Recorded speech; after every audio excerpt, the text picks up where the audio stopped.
야, 할망구 귀먹었어. 이 국물이 다 식어 빠졌잖아. 황철민의 고함이 텅 빈 버스터미널 대합실에 날카롭게 울려 퍼졌다.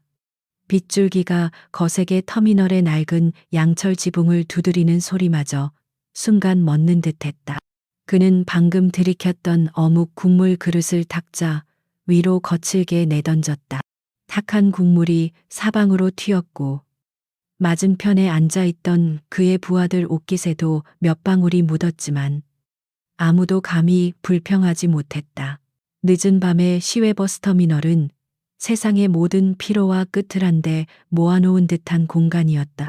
대부분의 노선이 운행 종료라는 붉은 글씨를 띄운 낡은 출발 안내판은 희미하게 깜빡였고 형광등 몇 개는 수명이 다했는지 연신 미세한 소음을 내며 깜빡거렸다. 대합실의 플라스틱 의자에는 지친 기색이 역력한 몇몇 승객들이 고개를 떨군 채 잠을 청하거나 의미 없이 스마트폰 화면을 넘기고 있었다. 이런 삭막하고 가라앉은 풍경 속에서 박서연은 묵묵히 제 할 일을 하고 있었다. 회색 작업복에 챙이 넓은 모자를 푹 눌러 쓴 그녀는 대합실 한쪽 구석에서부터 체계적으로 바닥을 닦아나가고 있었다. 그녀의 손에 들린 대걸레는 일정한 리듬을 그리며 젖은 바닥 위를 미끄러졌다. 소음도 불필요한 움직임도 없었다. 마치 그녀 자신이 이 터미널의 오래된 일부인 것처럼 그 누구의 시선도 끌지 않았다. 하지만 황철민과 그의 일당은 예외였다. 그들은 이 죽어가는 공간의 유일한 포식자처럼 굴었다. 덩치 큰 산에 셋이 났고 비좁은 간이식당의 테이블 하나를 차지하고 앉아 있는 것만으로도 주변 공기는 무겁게 가라앉았다. 그들의 리더인 황철민은 짧게 깎은 머리에 험악한 인상을 가리기라도 하려는 듯 명품 로고가 밝힌 셔츠를 입고 있었다. 그의 옆에는 아첨꾼처럼 생긴 김필두와 말없이 우악스러운 인상의 조상태가 앉아 있었다. 아이고, 죄송합니다. 손님, 바로 따뜻한 국물로 다시 내어드리겠습니다. 간이식당의 주인인 김 할머니가 허리를 굽히며 다가왔다. 주름진 손에는 마른 행주가 꽉 쥐어져 있었고 겁먹은 기색이 역력했다. 그녀는 이 터미널에서 30년 넘게 장사를 해왔지만 이런 종류의 위협은 익숙해지지 않았다. 특히 황철민 일당은 최근 들어 거의 매일 밤 찾아와 행패를 부렸다. 황철민은 코웃음을 쳤다. 다시 됐고, 할망구, 장사 이따위로 할 거야. 이러니 손님이 없지. 우리가 아니면 누가 여기 와서 팔아주냐고. 그는 일부러 목소리를 높여 주변에 몇 안 되는 승객들까지 들으라는 듯 말했다. 그의 말은 단순한 불평이 아니었다. 그것은 자신의 영역을 과시하고 먹잇감의 공포를 즐기는 포식자의 선언과도 같았다. 김필두가 기다렸다는 듯이 맞장구를 쳤다. 형님 말씀이 맞습니다. 할머니, 저희 형님이 이렇게 친히 와서 장사 미천이라도 대주시는 걸 감사하게 생각하셔야죠. 그런데 국물이 식어 이건 정성이 부족한 거지. 정성이.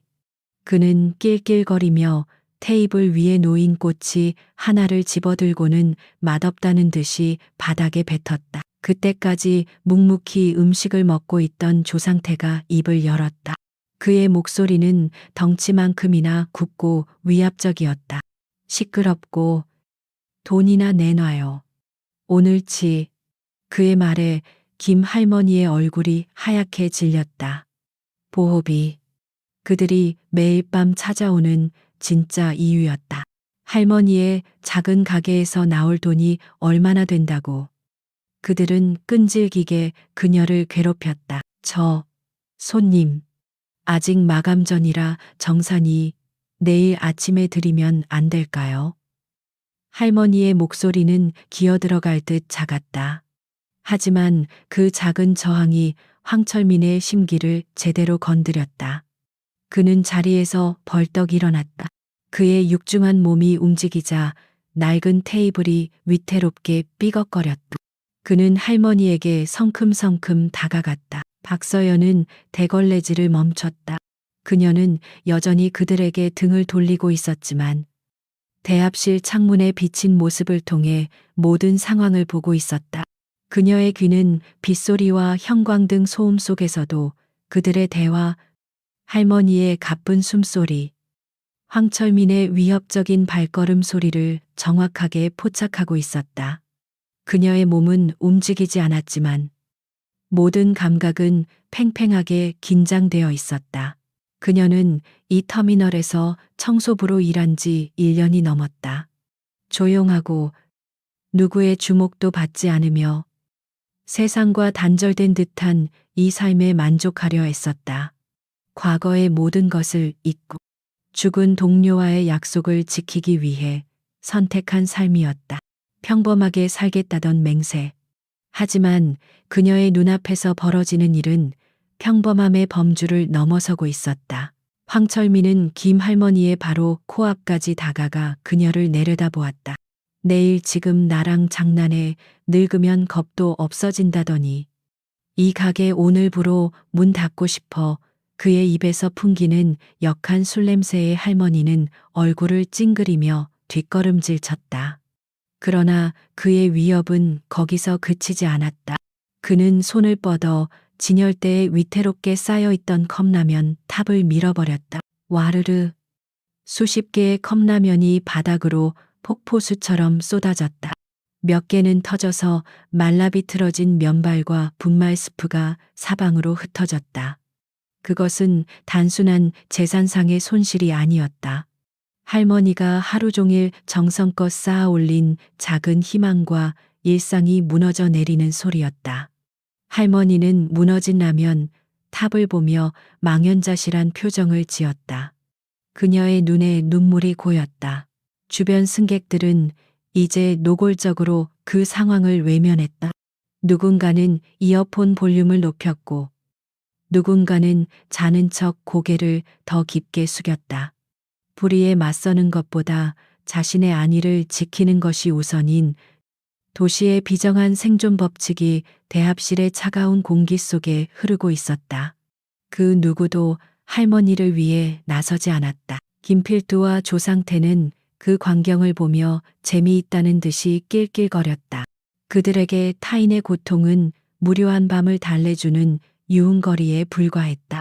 황철민은 자신의 힘을 확인한 것에 만족한 듯 다시 할머니에게 몸을 돌려 말했다.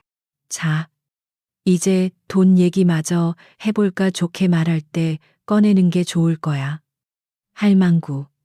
바로 그 순간이었다. 박서연이 움직였다. 그녀는 소란의 중심지로 다가가는 것이 아니었다. 오히려 그녀는 자신의 청소 카트를 끌고 흩어진 라면과 스프 가루로 더러워진 바닥으로 향했다. 그녀의 움직임은 여전히 조용하고 침착했다. 마치 원래부터 그곳을 청소할 계획이었던 것처럼 자연스러웠다. 그녀는 쭈그려 앉아 바닥에 흩어진 라면 조각들을 맨손으로 집어 쓰레받기에 담기 시작했다. 모자 챙 아래로 보이는 그녀의 얼굴에는 어떤 감정도 드러나지 않았다. 분노도, 두려움도, 동정심도 아니었다. 그저 묵묵히 자신의 일을 처리하는 프로의 모습이었다. 하지만 그녀의 등장은 대치 상황의 미묘한 균형을 깨뜨렸다. 황철민 일당의 시선이 자연스럽게 그녀에게로 향했다. 처음에는 그저 청소부가 나타나 자신들의 무대를 정리하는 것이라 생각했다. 하지만 그녀의 존재는 이상하게 신경을 거슬렸다.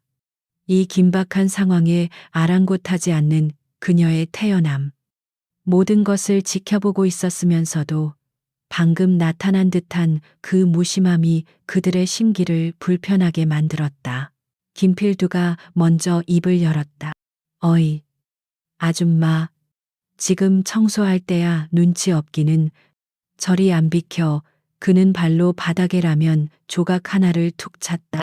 그가 찬 라면 조각은 정확히 서연이 손을 뻗으려던 곳으로 날아갔다. 명백한 조롱이자 시비였다. 서연은 잠시 손을 멈췄다. 그녀는 고개를 들지 않았다. 대신 그녀는 천천히 자리에서 일어났다. 그리고 자신의 청소 카트에서 작은 빗자루와 쓰레받기를 꺼내 들었다. 그녀의 행동에는 여전히 서두름이 없었다.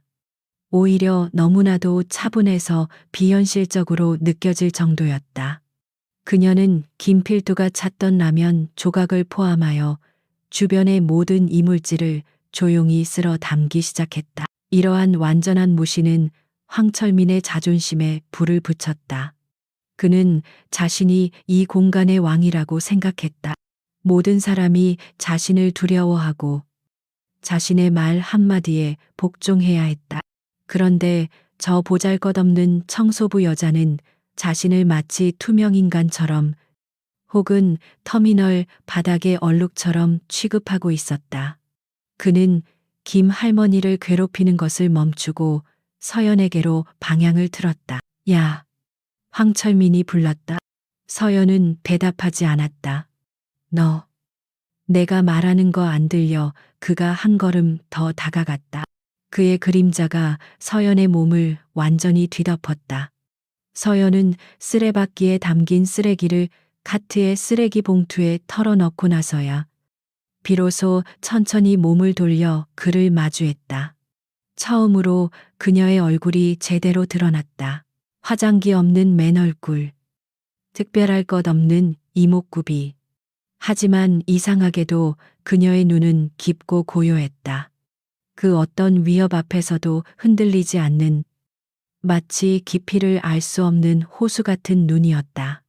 그 눈을 마주한 순간 황철민은 자신도 모르게 순간적으로 말문이 막혔다. 이유는 알 수 없었다. 본능적인 위화감이었다. 하지만 그는 곧 이성을 되찾았다. 고작 청소부 여자에게서 위압감을 느꼈다는 사실 자체가 수치스러웠다. 그는 더 큰 소리로 자신의 허세를 부풀렸다. 뭐야? 그 눈빛은 지금 나 뒤어보는 거야, 아줌마. 주제를 알아야지. 어디서 청소나 하는 주제에 감히.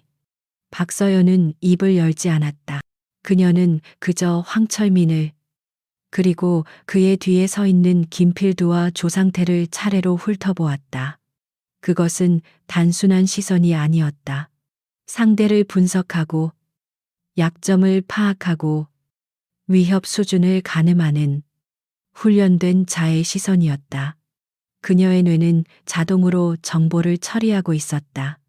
주동자 1명, 동조자 2명, 무기는 보이지 않지만 ihtimal한 소지, 주변 민간인 다수, 지형지물은 대합실 기둥, 의자, 그리고 자신의 청소 카트. 이 모든 분석은 1초도 채 걸리지 않았다. 과거의 훈련이 만들어낸 조건반사였다. 그녀는 싸우고 싶지 않았다. 다시는 피와 폭력의 세계로 돌아가고 싶지 않았다. 하지만 그녀는 또한 알고 있었다. 때로는 폭력을 막기 위해 더 큰 힘을 사용해야만 하는 순간이 온다는 것을. 그리고 그 순간이 바로 지금 그녀의 눈앞에 와 있었다. 김 할머니는 서연의 등 뒤에서 벌벌 떨고 있었다. 그녀는 이 젊은 청소부가 자신 때문에 곤경에 처한 것 같아 안절부절 못했다. 저 아가씨는 아무 잘못 없어요. 제가 다 잘못했습니다. 돈, 지금 바로 드릴게요. 할머니가 앞으로 나서려 했지만 서연은 손을 들어 가볍게 그녀를 제지했다. 여전히 시선은 황철민에게 고정한 채였다. 그 작은 행동은 모든 것을 바꿔놓았다. 그것은 더 이상 방관자가 아니라는, 이 일에 개입하겠다는 명백한 선언이었다. 황철민은 어이가 없다는 듯이 웃었다. 영웅, 납셨네. 아줌마, 드라마를 너무 많이 봤나 봐. 현실이 어떤 건지 내가 똑똑히 가르쳐 줄까? 그는 주먹을 쥐었다, 폈다 하며 위협적으로 서연에게 다가왔다. 대합실의 공기는 이제 터지기 일보 직전의 풍선처럼 팽팽해졌다.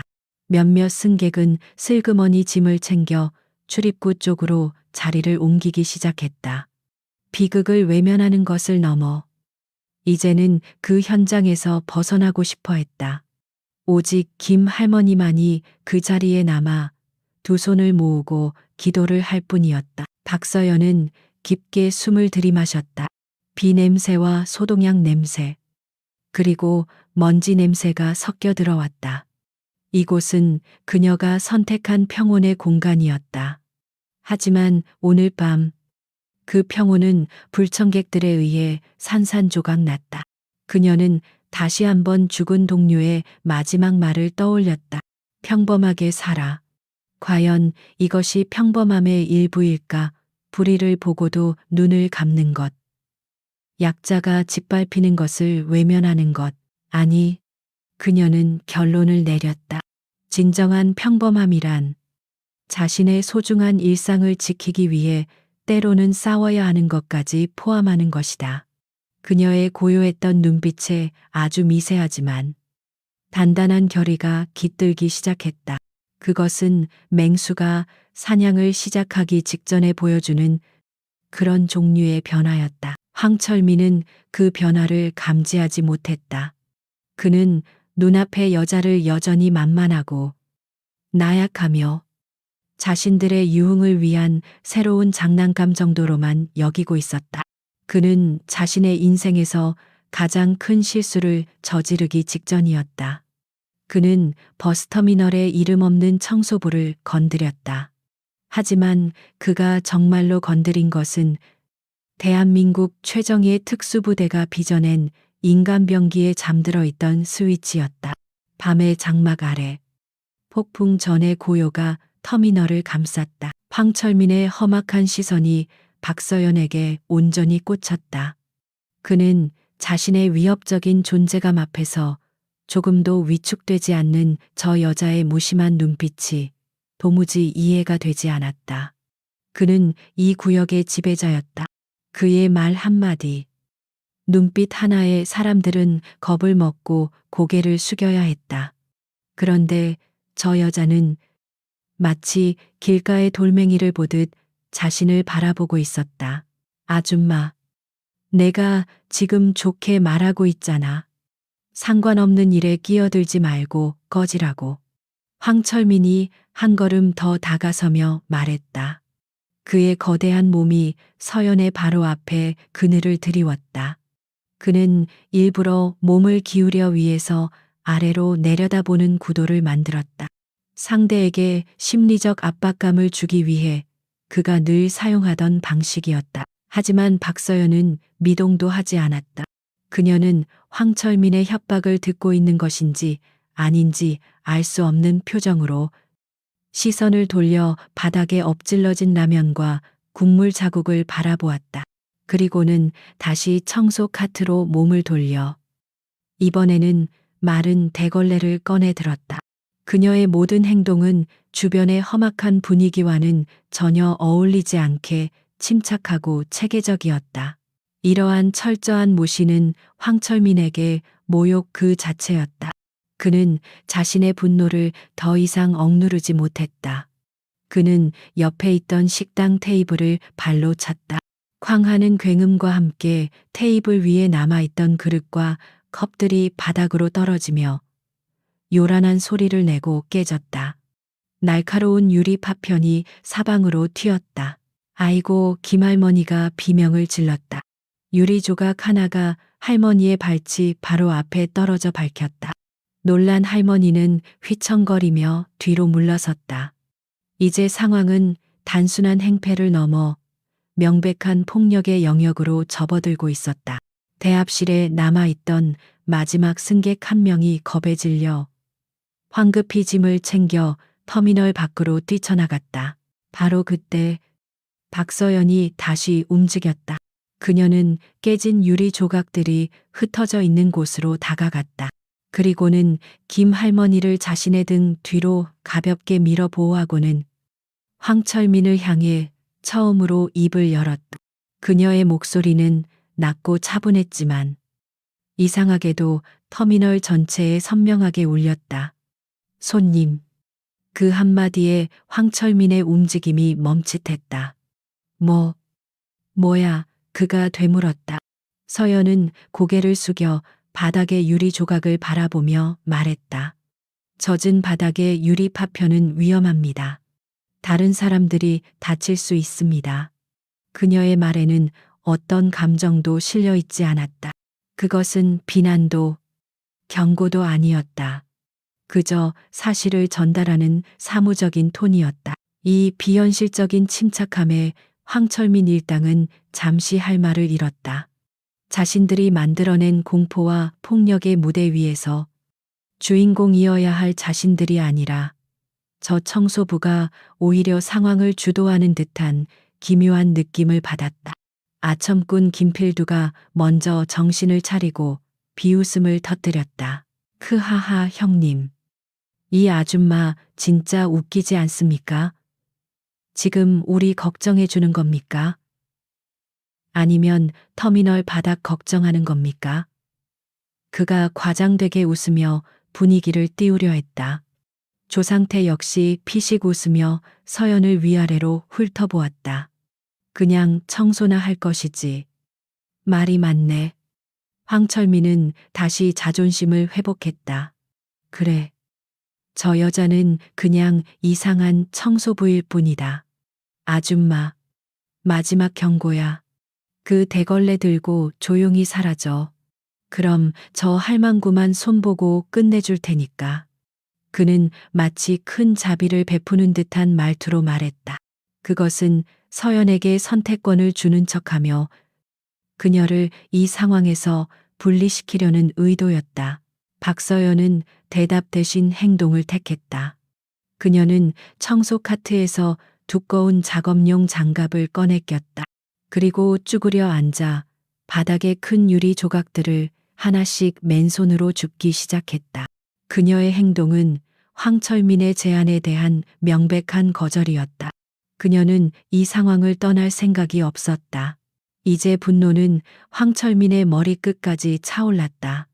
그의 목표는 이제 돈을 빼앗는 것만이 아니었다. 자신의 권위에 감히 도전한 저 여자를 굴복시켜야만 했다. 그는 서연의 앞으로 다가가 그녀가 막 주우려던 유리 조각을 구둣발로 지그시 밟았다. 빠직 하는 소리와 함께 유리가 더 잘게 부서졌다. 내가 치우지 말라고 했을 텐데. 그가 이를 갈며 말했다. 그의 시선은 서연의 손을 향해 있었다. 저 거칠고 투박한 손. 청소나 하기에 어울리는 손. 그는 저 손으로 감히 자신에게 맞서는 여자를 상상하며 역겨움을 느꼈다. 여자는 말이야. 얌전히 부엌에 있거나 아니면 남자 말에 고분고분 따르거나 둘 중 하나만 해야지. 안 그래? 그의 말에 김필두와 조상태가 저질스러운 웃음을 터뜨렸다. 형님. 혹시 이 아줌마가 형님한테 관심 있어서 이러는 거 아닐까요? 밤에 외로워서 아니면 돈을 좀 더 만져보고 싶나 보지. 우리가 버는 돈이 탐나나 그들의 희롱은 점점 더 노골적으로 변해갔다. 그들은 서연을 한 명의 인격체로 대하지 않았다. 그저 청소하는 여자라는 자신들의 편견 속에 가두고 조롱할 뿐이었다. 박서연은 부서진 유리 조각 위에서 발을 떼지 않는 황철민의 구두를 잠시 바라보았다. 그리고는 천천히, 아주 천천히 고개를 들었다. 그녀의 눈빛은 더 이상 호수처럼 고요하지 않았다. 그 깊은 곳에서부터 차가운 얼음이 얼어붙는 듯한 섬뜩한 기운이 피어오르고 있었다. 발. 그녀가 짧게 말했다. 황철민이 되물었다. 발 치우라고. 이번에는 조금 더 분명한 어조였다.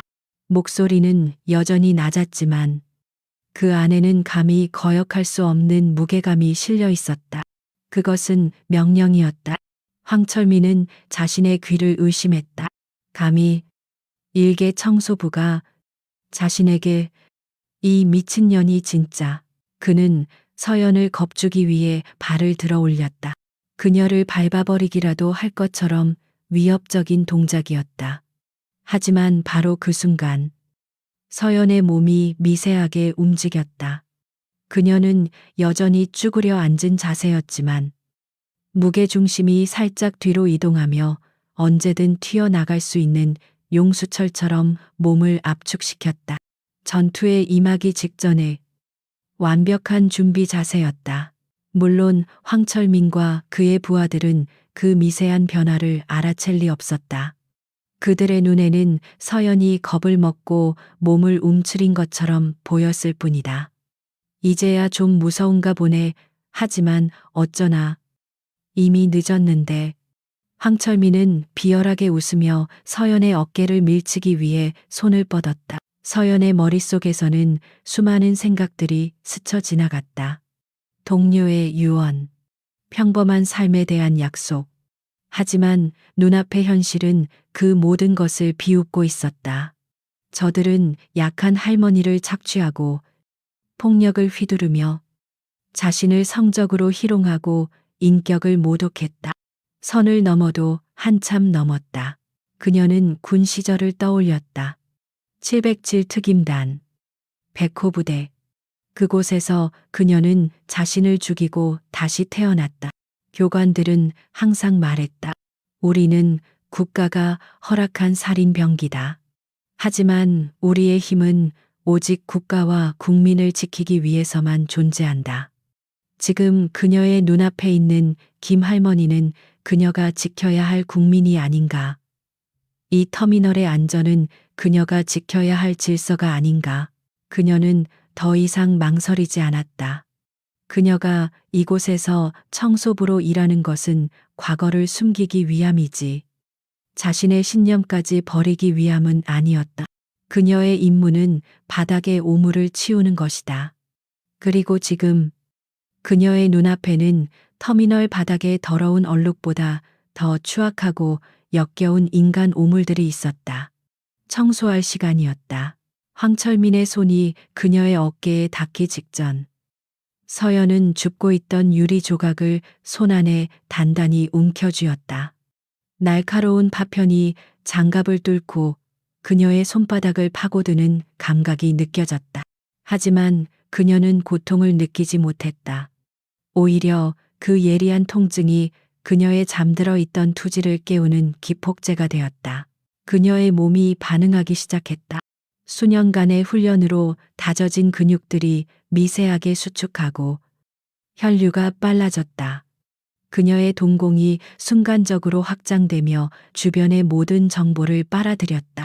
황철민의 뻗은 손의 각도, 김필두의 비웃는 표정, 조상태의 무심한 눈빛, 그리고 등 뒤에서 들려오는 할머니의 작은 흐느낌까지 세상의 시간이 마치 느려지는 듯한 감각.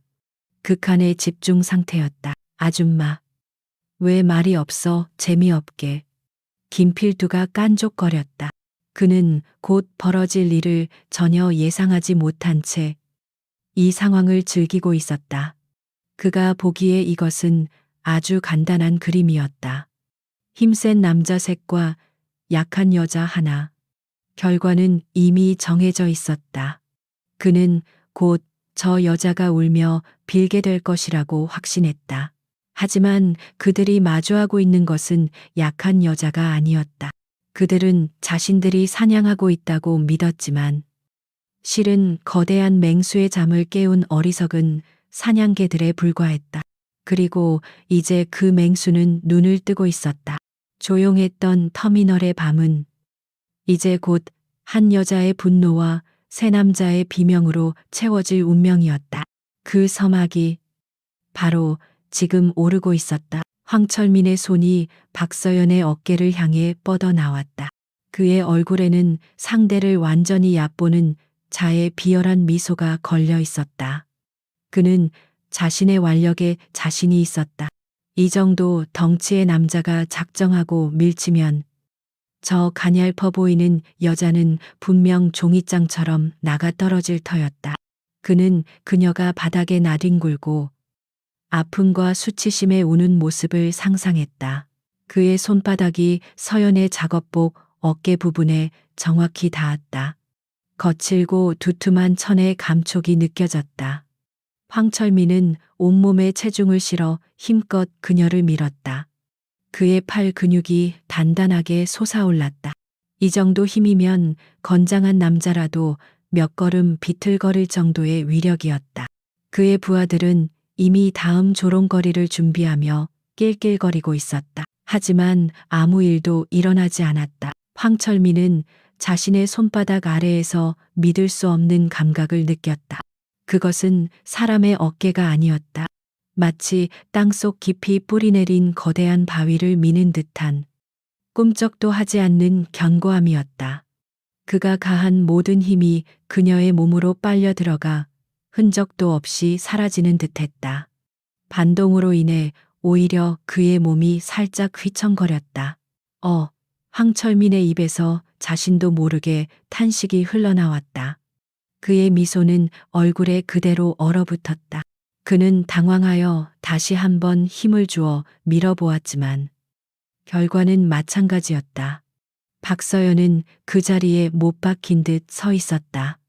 그녀의 발은 바닥에 단단히 고정되어 있었고 상체는 아주 미세하게 충격을 흡수하듯 움직였을 뿐 전체적인 균형은 전혀 흐트러지지 않았다. 이 기이한 현상을 목격한 것은 황철민뿐만이 아니었다.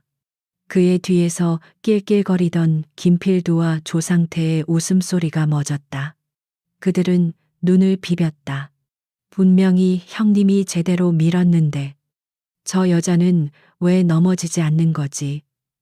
그들의 상식으로는 도저히 이해할 수 없는 광경이었다. 김 할머니 역시 놀라움에 입을 가렸다. 박서연의 내부에서는 황철민이 결코 알 수 없는 일들이 벌어지고 있었다. 그의 손이 닿는 순간 그녀의 몸은 조건 반사적으로 반응했다. 그녀는 발가락으로 바닥을 움켜쥐며 하체에 힘을 집중했다. 무릎을 미세하게 구부려 무게 중심을 낮추고 어깨로 전해져 오는 충격의 벡터를 계산하여 그 힘을 척추를 통해 허리와 다리 그리고 최종적으로 땅으로 흘려보냈다. 이것은 뿌리내리기 루팅이라고 불리는 모든 무술의 기본 중의 기본이었다. 수만 번의 반복 훈련으로 몸에 각인된 기술이었다. 그녀의 뇌는 차갑게 상황을 분석했다. 공격자의 체중 과다하게 실림, 상체와 하체 불균형, 중심이 높아 불안정함.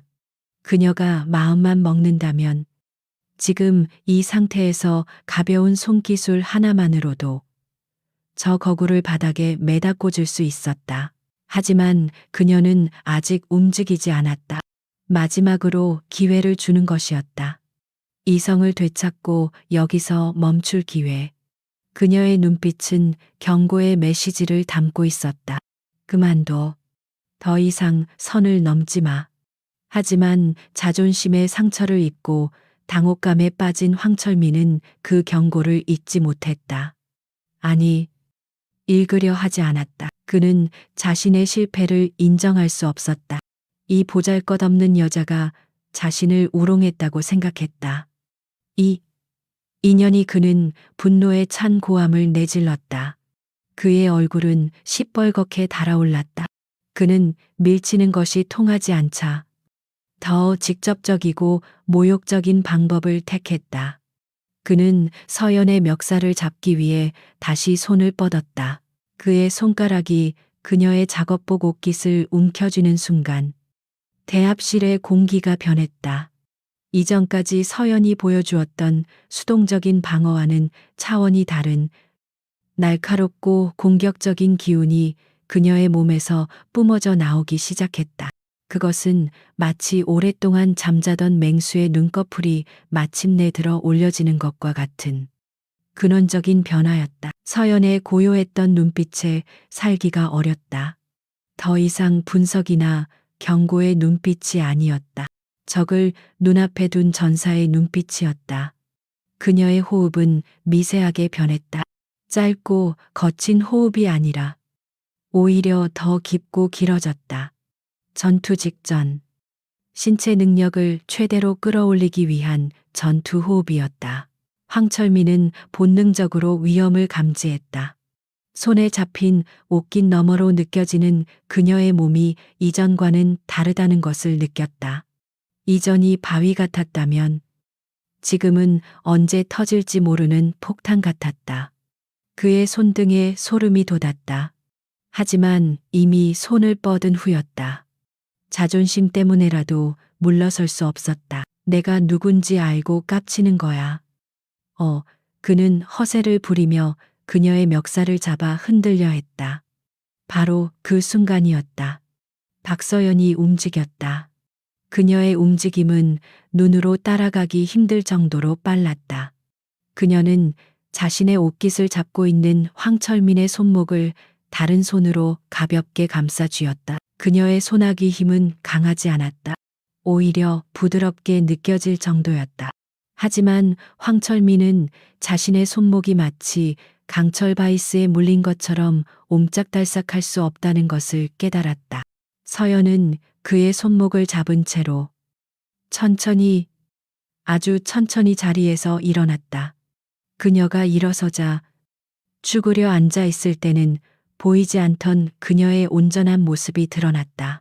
그녀는 크지 않은 키였지만 이상하게도 자신보다 머리 하나는 더 큰 황철민을 압도하는 듯한 기운을 뿜어냈다.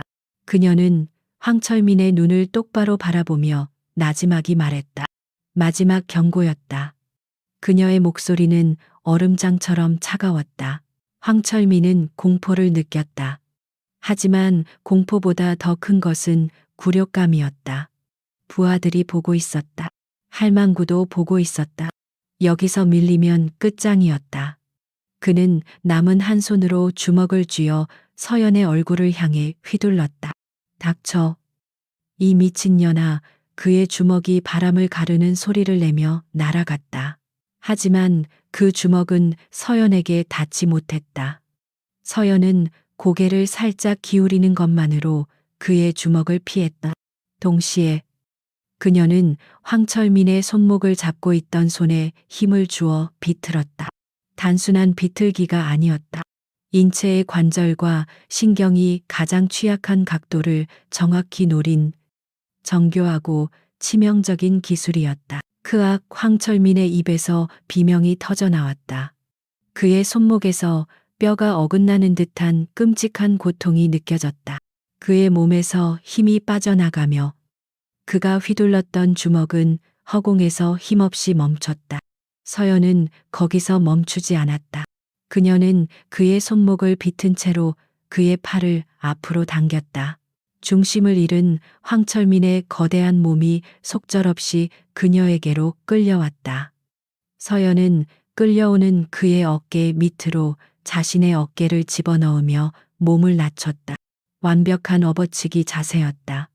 하지만 그녀가 사용한 것은 유도의 업어치기가 아니었다. 군대 격투술, 특히 특수부대에서 사용하는 살상과 제압에 특화된 기술이었다. 그녀는 황철민의 몸을 들어 올리지 않았다. 대신 그녀는 그의 관절을 지렛대로 삼아 그의 몸을 뒤집었다. 황철민의 몸은 공중에서 반바퀴 회전하며 균형을 잃었다.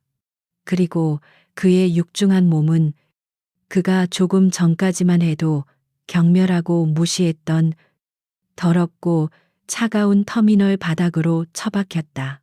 쿵. 대합실 전체가 울릴 정도의 둔탁한 충격음이 울려 퍼졌다. 충격은 너무나도 커서 근처에 있던 플라스틱 의자들이 덜컹거릴 정도였다. 황철민은 바닥에 큰 대자로 뻗은 채 신음조차 내지 못했다. 충격으로 인해 폐속의 공기가 모두 빠져나간 것이다. 그는 눈을 희번덕거리며 고통스럽게 숨을 몰아쉬려 했었다. 김필두와 조상태는 눈앞에서 벌어진 일을 믿을 수 없다는 표정으로 멍하니 서 있었다. 그들의 무적 같던 형님이 저 연약해 보이던 청소부 여자에게 단 한순간에 제압당했다. 그것도 너무나도 일방적이고 압도적으로. 그들의 뇌는 현실을 따라잡지 못하고 있었다. 박서연은 바닥에 쓰러진 황철민을 차갑게 내려다보았다. 그녀는 그의 가슴 위에 한쪽 발을 올려놓아 그가 일어나지 못하도록 단단히 제압했다. 그리고는 멍하니 서 있는 나머지 2명에게로 고개를 돌렸다. 그녀의 눈빛은 묻고 있었다. 다음은 누구지? 바닥에 널브러진 황철민의 가슴을 짓누르고 선 박서연의 귓가에 멀리서 들려오는 사이렌 소리처럼 과거의 함성이 아득하게 울려 퍼졌다. 빗물과 먼지가 뒤섞인 터미널의 퀴퀴한 냄새가 그녀의 후각을 자극하는 순간 그녀의 의식은 현재를 떠나 지옥 같았던 그 시절의 진흙탕 냄새 속으로 빨려 들어갔다. 그것은 피와 땀, 그리고 화약 냄새가 뒤섞인 그녀의 청춘을 지배했던 냄새였다. 흐릿해지는 대합실의 풍경 너머로 끝없이 펼쳐진 회색빛 갯벌과 사르르는 겨울 바닷바람이 그녀의 기억 속에서 되살아났다. 대한민국 육군 특수전사령부 제7-107 특수임무단 통칭 100호 부대. 그곳은 인간의 한계를 시험하고 파괴한 뒤 그것을 넘어선 자들만을 전사로 인정하는 용광로였다. 그리고 박서연은 그 용광로에서 살아남은 극소수 중 한 명이었다. 입대 첫날 훈련 교관은 신병들의 얼굴에 대고 소리쳤다. 이곳은 너희를 사람으로 대접하는 곳이 아니다. 너희는 국가의 부름을 받은 소모품이며 인간 병기가 되기 위한 재료일 뿐이다. 여기서 살아남으면 전사가 될 것이고 그렇지 못하면 부서진 부품처럼 버려질 것이다.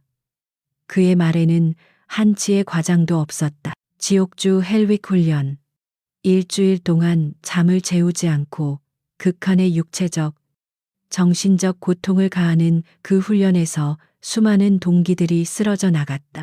서연은 자신보다 덩치가 2배는 큰 남자 동기들이 눈물을 쏟으며 포기 종을 울리는 것을 묵묵히 지켜보았다.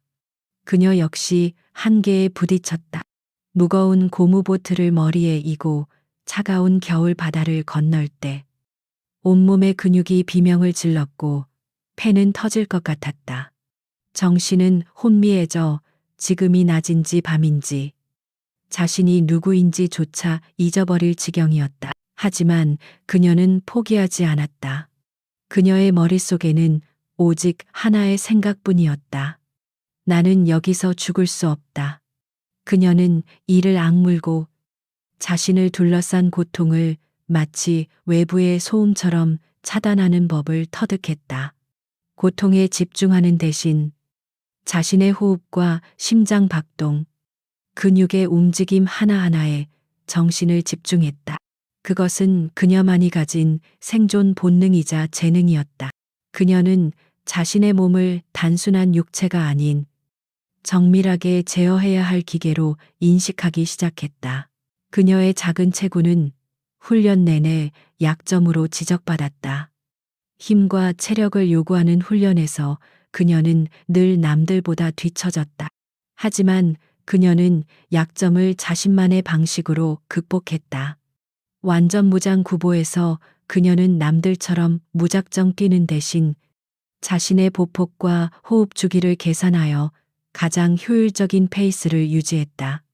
그녀는 늘 꼴찌로 출발했지만 결국에는 지쳐서 나가 떨어지는 덩치 큰 동기들을 하나씩 추월하며 결승선을 통과했다. 근접 전투 CQC 훈련 시간은 그녀의 진가가 드러나는 무대였다. 상대의 힘을 역이용하고 급소와 관절을 노리는 그녀의 기술은 예술의 경지에 가까웠다. 훈련 교관조차 그녀의 움직임을 보고 혀를 내둘렀다.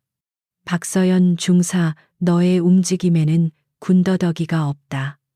오직 적을 무력화시킨다는 목적만을 위한 가장 효율적인 동선이다. 마치 굶주린 암살자 같군. 그곳에서 그녀는 이진우 상사를 만났다.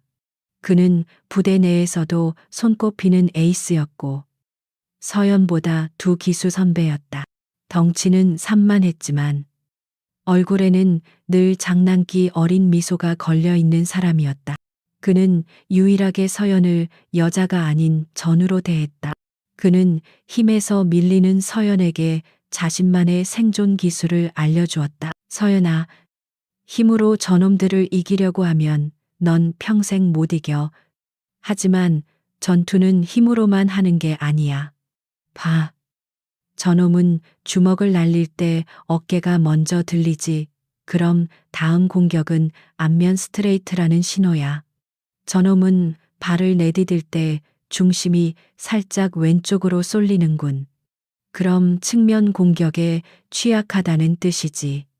그는 상대의 작은 습관과 움직임을 읽어 전투의 흐름을 예측하는 법을 가르쳐 주었다. 두 사람은 최고의 파트너가 되었다. 이진우의 압도적인 힘과 경험, 그리고 박서연의 냉철한 판단력과 정교한 기술이 결합되었을 때 그들을 막을 수 있는 것은 없었다. 그들은 수많은 비밀 작전에 투입되었다. 적진에 침투하여 요인을 암살하고 테러리스트들에게 붙잡힌 인지를 구출했다. 피와 화약이 난무하는 지옥 속에서 그들은 서로의 등을 맡길 수 있는 유일한 존재였다. 서연의 기억은 어느 비 오는 날의 작전으로 향했다. 동남아시아의 한 분쟁 지역. 국제 테러 조직에 의해 납치된 한국인 외교관 구출 작전이었다. 정보에 의하면 적들은 10명 남짓, 낡은 폐공장의 인지를 억류하고 있다고 했다. 서연과 진우가 포함된 4명의 침투조가 칠흑 같은 어둠과 폭우를 뚫고 헬기에서 강하했다. 모든 것이 계획대로 진행되는 듯했다. 그들은 소음기를 낀 총으로 외부 경계병을 제거하고 유령처럼 건물 내부로 진입했다. 하지만 그들이 인질이 갇힌 방의 문을 폭파하고 진입하는 순간 상황은 급변했다. 정보와는 달리 내부에는 20명이 넘는 무장 테러리스트들이 진을 치고 있었다. 교묘한 함정이었다. 순식간에 폐공장은 총알이 빗발치는 아수라장으로 변했다. 전원 퇴각 함정이다. 팀장의 다급한 외침과 함께 그들은 인지를 포기하고 퇴로를 확보하기 위해 싸워야 했다. 사방에서 총알이 날아왔고 콘크리트 벽 파편이 눈앞에서 튀었다. 서연은 자동적으로 몸을 낮추고 엄폐물 사이를 이동하며 정확한 사격으로 적들을 쓰러뜨렸다. 그녀의 총구에서 불꽃이 뿜어질 때마다 적 하나가 비명을 지르며 쓰러졌다. 서연아, 구시 방향 기관총이다. 진우의 고함이 들렸다. 그가 가리킨 2층 복도에서 중기관총이 불을 뿜기 시작했다. 콩 볶는 듯한 총성과 함께 그들이 엄폐하고 있던 콘크리트 기둥이 종이장처럼 찢겨나갔다. 강력한 화력에 완전히 발이 묶인 상황이었다. 이대로라면 모두가 벌집이 될 터였다. 그 순간 진우가 결심한 듯 서연을 돌아보았다. 그의 얼굴은 화약 연기에 검게 그을려 있었지만 그의 눈빛은 그 어느 때보다 단단했다. 내가 놈들의 시선을 끌게. 그 틈에 네가 저 기관총을 처리해. 할 수 있지. 그것은 명령이 아닌 파트너에 대한 믿음이 담긴 질문이었다. 서연은 말없이 고개를 끄덕였다. 그녀의 심장은 차갑게 식어 있었다. 진우는 서연의 어깨를 한번 꽉 쥐었다. 그리고는 평소처럼 장난스럽게 웃어 보였다. 걱정 마. 나 이진우 상사야. 이 정도로는 끄떡없다고. 작전 끝나고 소주나 한잔하자. 그것이 그의 마지막 말이었다. 그는 깊게 숨을 들이쉬고는 엄폐물 밖으로 몸을 던졌다. 나 여기 있다. 이 개자식들아, 그가 고함을 지르며 무차별적으로 총을 쏘기 시작했다. 적들의 모든 화력이 순식간에 그에게로 집중되었다. 진우의 몸 주위로 수십 번, 수백 발의 총알이 흙먼지를 일으키며 밝혔다. 서연은 그 찰나의 순간을 놓치지 않았다. 그녀는 총알이 빗발치는 전장을 가로질러 반대편 계단으로 달렸다. 그녀의 움직임은 한 마리 표범처럼 빠르고 유연했다. 그녀는 2층으로 뛰어 올라가 복도를 따라 질주했다. 마침내 기관총 진지가 시야에 들어왔다. 2명의 테러리스트가 정신없이 아래를 향해 총을 쏘고 있었다. 서연은 숨을 멈추고 조준했다. 첫 번째, 발사. 기관총 사수의 머리가 터져나가며 쓰러졌다. 두 번째 발사. 옆에 있던 부사수가 가슴에 총을 맞고 뒤로 넘어갔다. 치명적인 위협이 사라지는데 걸린 시간은 단 2초였다. 그녀는 즉시 아래를 내려다보았다. 진우는 피투성이가 된 채 쓰러져 있었다. 하지만 그는 아직 살아 있었다. 그는 고개를 들어 서연을 보고는 희미하게 웃어 보였다. 성공했다는 안도의 미소였다. 하지만 그 미소는 곧 고통으로 일그러졌다. 그의 등 뒤에서 미처 확인하지 못했던 적 하나가 권총을 겨누고 있었다. 안 돼, 서연의 입에서 비명이 터져 나왔다. 탕하는 날카로운 총성과 함께 진우의 몸이 크게 한번 튕겼다. 서연은 분노에 차 그 마지막 적에게 총알 세례를 퍼부었다. 모든 총성이 멎었을 때 폐공장에는 포구 소리와 서연의 거친 숨소리만이 가득했다. 그녀는 계단을 뛰어내려가 진우에게 달려갔다. 그는 이미 과다출혈로 죽어가고 있었다. 정신 차려요. 선배, 구급 헬기가 오고 있어요. 그녀가 그의 상처를 필사적으로 압박하며 외쳤지만 소용없다는 것을 그녀 자신도 알고 있었다. 진우는 힘겹게 눈을 떴다. 그의 입에서 피가 섞인 가래가 흘러나왔다. 그는 떨리는 손을 들어 서연의 뺨을 어루만졌다. 잘 했어. 역시 내 파트너야. 그의 목소리는 거의 들리지 않았다. 선배, 말하지 마요. 제발. 서연의 눈에서 뜨거운 눈물이 뺨을 타고 흘러내렸다. 그녀가 군에 입대하고 처음으로 흘리는 눈물이었다. 진우는 희미하게 미소 지었다. 서연아, 약속해줘. 나처럼 이렇게 개죽음 당하지 말고 평범하게 살아. 결혼도 하고 애도 낳고 그냥 남들처럼. 그의 눈에서 서서히 빛이 사라져가고 있었다. 알았지, 약속해야 돼. 그 말을 마지막으로 그의 손이 힘없이 바닥으로 떨어졌다. 박서연은 그의 싸늘한 시신을 끌어안고 오랫동안 울부짖었다. 그녀의 울음소리는 빗소리에 묻혀 그 누구에게도 닿지 않았다. 다시 현실. 대합실의 차가운 공기가 그녀의 뺨을 스쳤다. 그녀의 눈은 여전히 바닥에 쓰러진 황철민을 향해 있었지만 그녀의 생각은 다른 곳에 있었다. 진우 선배와의 약속. 평범한 삶. 그녀는 그 약속을 지키기 위해 군복을 벗고 총 대신 대걸레를 잡았다. 그녀는 조용한 삶을 원했다. 누구의 눈에도 띄지 않고 과거의 그림자에서 벗어나 살고 싶었다. 하지만 지금 이 순간 그녀는 깨달았다. 진정한 평범함이란 단순히 폭력을 피하고 숨는 것이 아니라는 것을. 그것은 자신의 소중한 일상과 그 일상 속에 있는 약한 사람들을 지킬 힘이 있을 때 비로소 완성되는 것이었다. 그녀가 지금 이들을 외면한다면 그것은 진우 선배의 희생에 대한 모독이자 그와의 약속에 대한 배신이었다. 그녀의 눈빛이 다시 차갑게 가라앉았다. 그녀는 황철민의 가슴을 밟고 있던 발에 힘을 풀었다. 그리고는 아직도 상황 파악을 못하고 멍하니 서 있는 김필두와 조상태를 향해 천천히 고개를 돌렸다. 그녀의 움직임에는 한치의 망설임도 없었다. 그녀는 더 이상 도망치지 않을 것이다. 오늘은 청소의 날이었다. 그리고 아직 치워야 할 쓰레기가 둘이나 더 남아 있었다. 시간이 멈춘 듯 했다. 대합실의 유일한 소음은 낡은 형광등이 내는 불안정한 소리와 바닥에 큰 대자로 뻗은 황철민이 간신히 내뱉는 거친 숨소리뿐이었다. 김필두와 조상태는 눈앞의 광경을 현실로 받아들이지 못하고 있었다.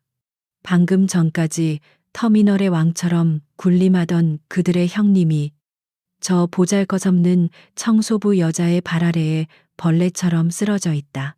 그들의 머릿속은 혼란으로 가득 찼다. 저 여자가 뭘 한 거지? 운이 좋았나 아니면 형님이 술에 취해 헛디딘 건가?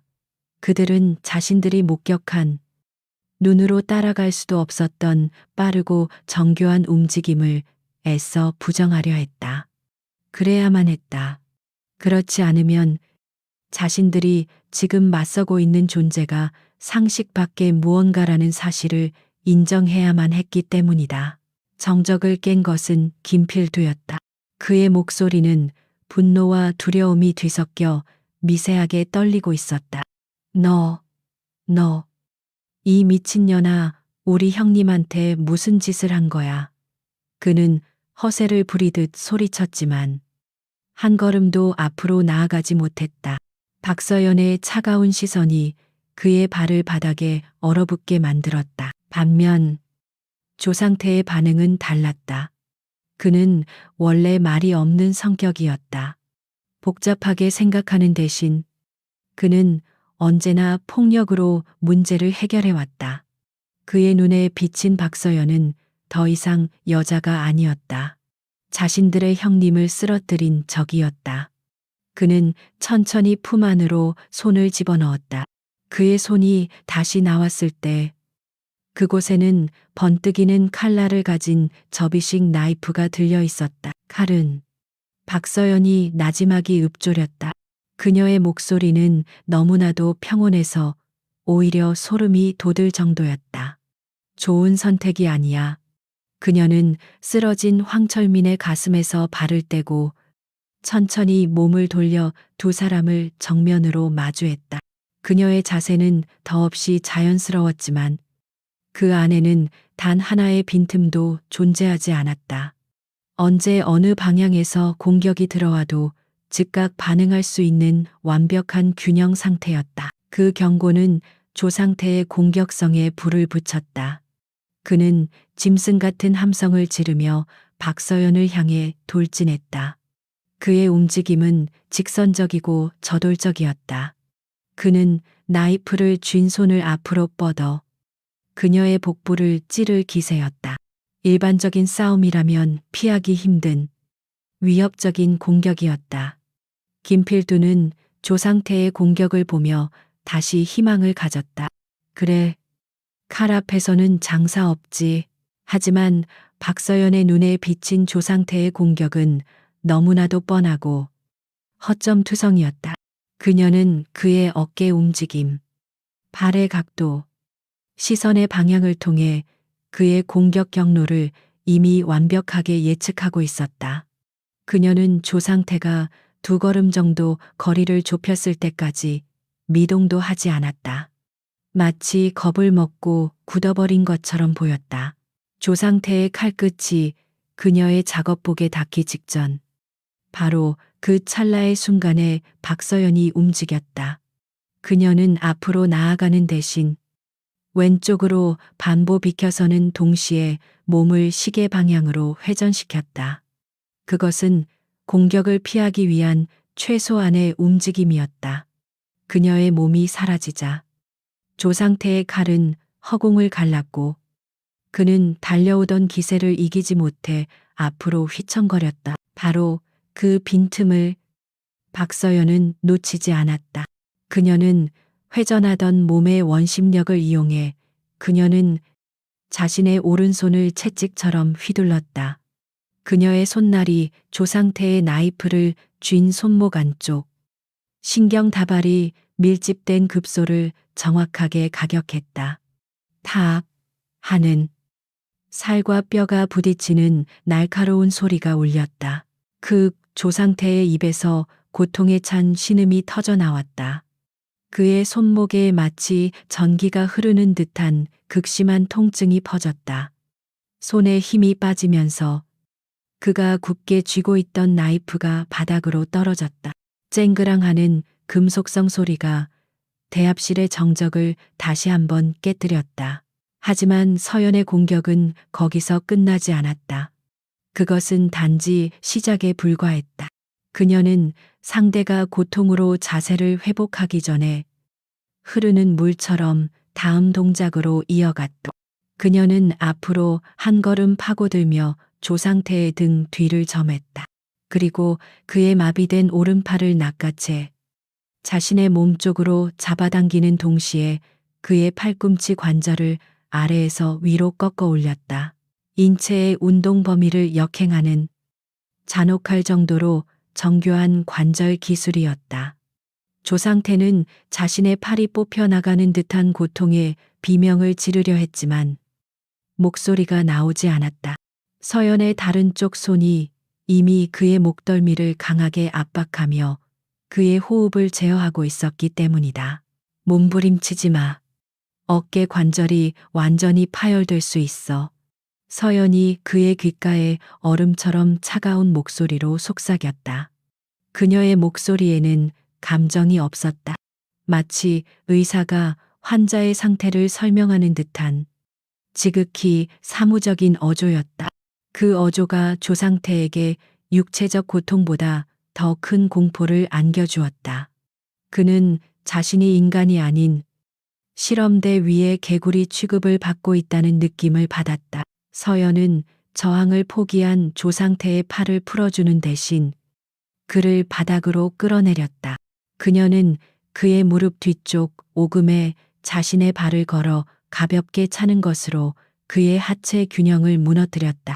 쿵 하는 소리와 함께 거구의 조상태가 무력하게 무릎을 꿇었다. 서연은 그제야 그의 팔을 놓고 뒤로 물러섰다. 조상태는 오른팔을 붙잡고 바닥을 뒹굴었다. 그의 팔은 부러지지는 않았지만 신경에 가해진 충격으로 인해 완전히 마비되어 제멋대로 떨리고 있었다. 그의 얼굴은 고통과 굴욕감으로 벌겋게 달아올라 있었다. 그는 자신이 단 몇 초 만에 그것도 맨손의 여자에게 완벽하게 유린당했다는 사실을 믿을 수 없었다. 이 모든 과정은 5초도 채 걸리지 않았다. 김필두는 입을 떡 벌린 채 두 번째 동료가 쓰러지는 광경을 망연자실하게 바라보았다. 그의 눈에는 박서연의 움직임이 마치 잘 짜인 무용처럼 보였다. 잔인하고 효율적이며 무서울 정도로 아름다운 파괴의 춤이었다. 그의 다리가 사시나무처럼 떨리기 시작했다. 박서연은 바닥에 떨어진 나이프를 구둣발로 툭 걷어차 멀리 보냈다. 그리고는 고통스러워하는 조상태를 내려다보며 마치 수업을 진행하는 교관처럼 차분하게 말했다. 수근관 증후군을 유발하는 정중신경 압박. 일시적인 마비 증상을 동반하지만 영구적인 손상은 없어. 치료 잘 받으면 다시 쓸 수 있을 거다. 그녀는 잠시 말을 멈추고는 이제 완전히 전의를 상실한 김필두를 향해 시선을 돌렸다. 그리고는 이 상황의 본질을 규정하는 결정적인 한마디를 덧붙였다. 표적을 생포해야 할 때 사용하는 가장 기본적인 기술이지. 표적 타겟. 그 단어가 김필두의 뇌리에 망치처럼 밝혔다. 표적. 그것은 군인이나 경찰 혹은 사냥꾼들이 사용하는 단어였다. 싸움의 상대가 아닌 제거하거나 포획해야 할 대상을 지칭하는 비인격적이고 섬뜩한 단어. 그 순간 김필두는 깨달았다. 자신들은 지금 싸움을 하고 있는 것이 아니었다. 일방적인 사냥을 당하고 있는 것이다. 그녀는 자신들을 동등한 상대로 여기지 않았다. 처음부터 지금까지 그녀의 눈에 비친 자신들은 그저 처리해야 할 임무이자 목표물에 불과했다. 그들의 위협도, 조롱도, 폭력도 그녀에게는 아무런 의미가 없었다. 그것은 마치 사람이 발밑을 기어가는 벌레를 신경 쓰지 않는 것과 같았다. 공포가 김필두의 온몸을 지배했다. 그는 뒷걸음질 쳤다. 도망쳐야 했다. 이 괴물 같은 여자에게서 최대한 멀리. 하지만 그의 발은 제대로 움직여주지 않았다. 바닥에 쓰러져 신음하는 두 동료의 모습이 그의 발목을 잡았다. 그는 완전히 궁지에 몰렸다. 박서연은 그를 향해 천천히 한 걸음 다가왔다. 이제 그녀가 입을 열었다. 김필두는 자기도 모르게 히익하는 비명을 질렀다. 쓰레기를 버릴 시간인데 스스로 나갈 건가 아니면 내가 버려줄까? 그녀의 말은 질문이었지만 그에게 선택권이 없다는 것을 그는 잘 알고 있었다. 이제 남은 쓰레기는 그 자신 하나뿐이었다. 김필두의 등 뒤로 식은땀이 흘러내렸다. 그의 눈앞에는 두 가지 선택지가 있었다. 하나는 박서연의 말대로 스스로 나가는 것, 즉 꽁무니를 빼고 도망치는 것이었다. 하지만 만약 그렇게 한다면 이 일이 끝난 뒤 황철민이 그를 가만두지 않을 터였다. 배신자는 용납하지 않는 것이 그 세계의 철칙이었다. 다른 선택지는 맞서 싸우는 것이었다. 하지만 그것은 자살행위나 다름없었다. 그는 방금 전 자신의 두 동료가 어떻게 종이장처럼 구겨지는지를 똑똑히 목격했다. 산만한 덩치의 조상태조차 저 여자의 손짓 한 번에 비명을 지르며 무력화되었다. 그보다 힘도 깡도 없는 자신이 덤벼든다고 해서 결과가 달라질 리 없었다. 진퇴양난. 그의 머릿속이 하얗게 비어버렸다.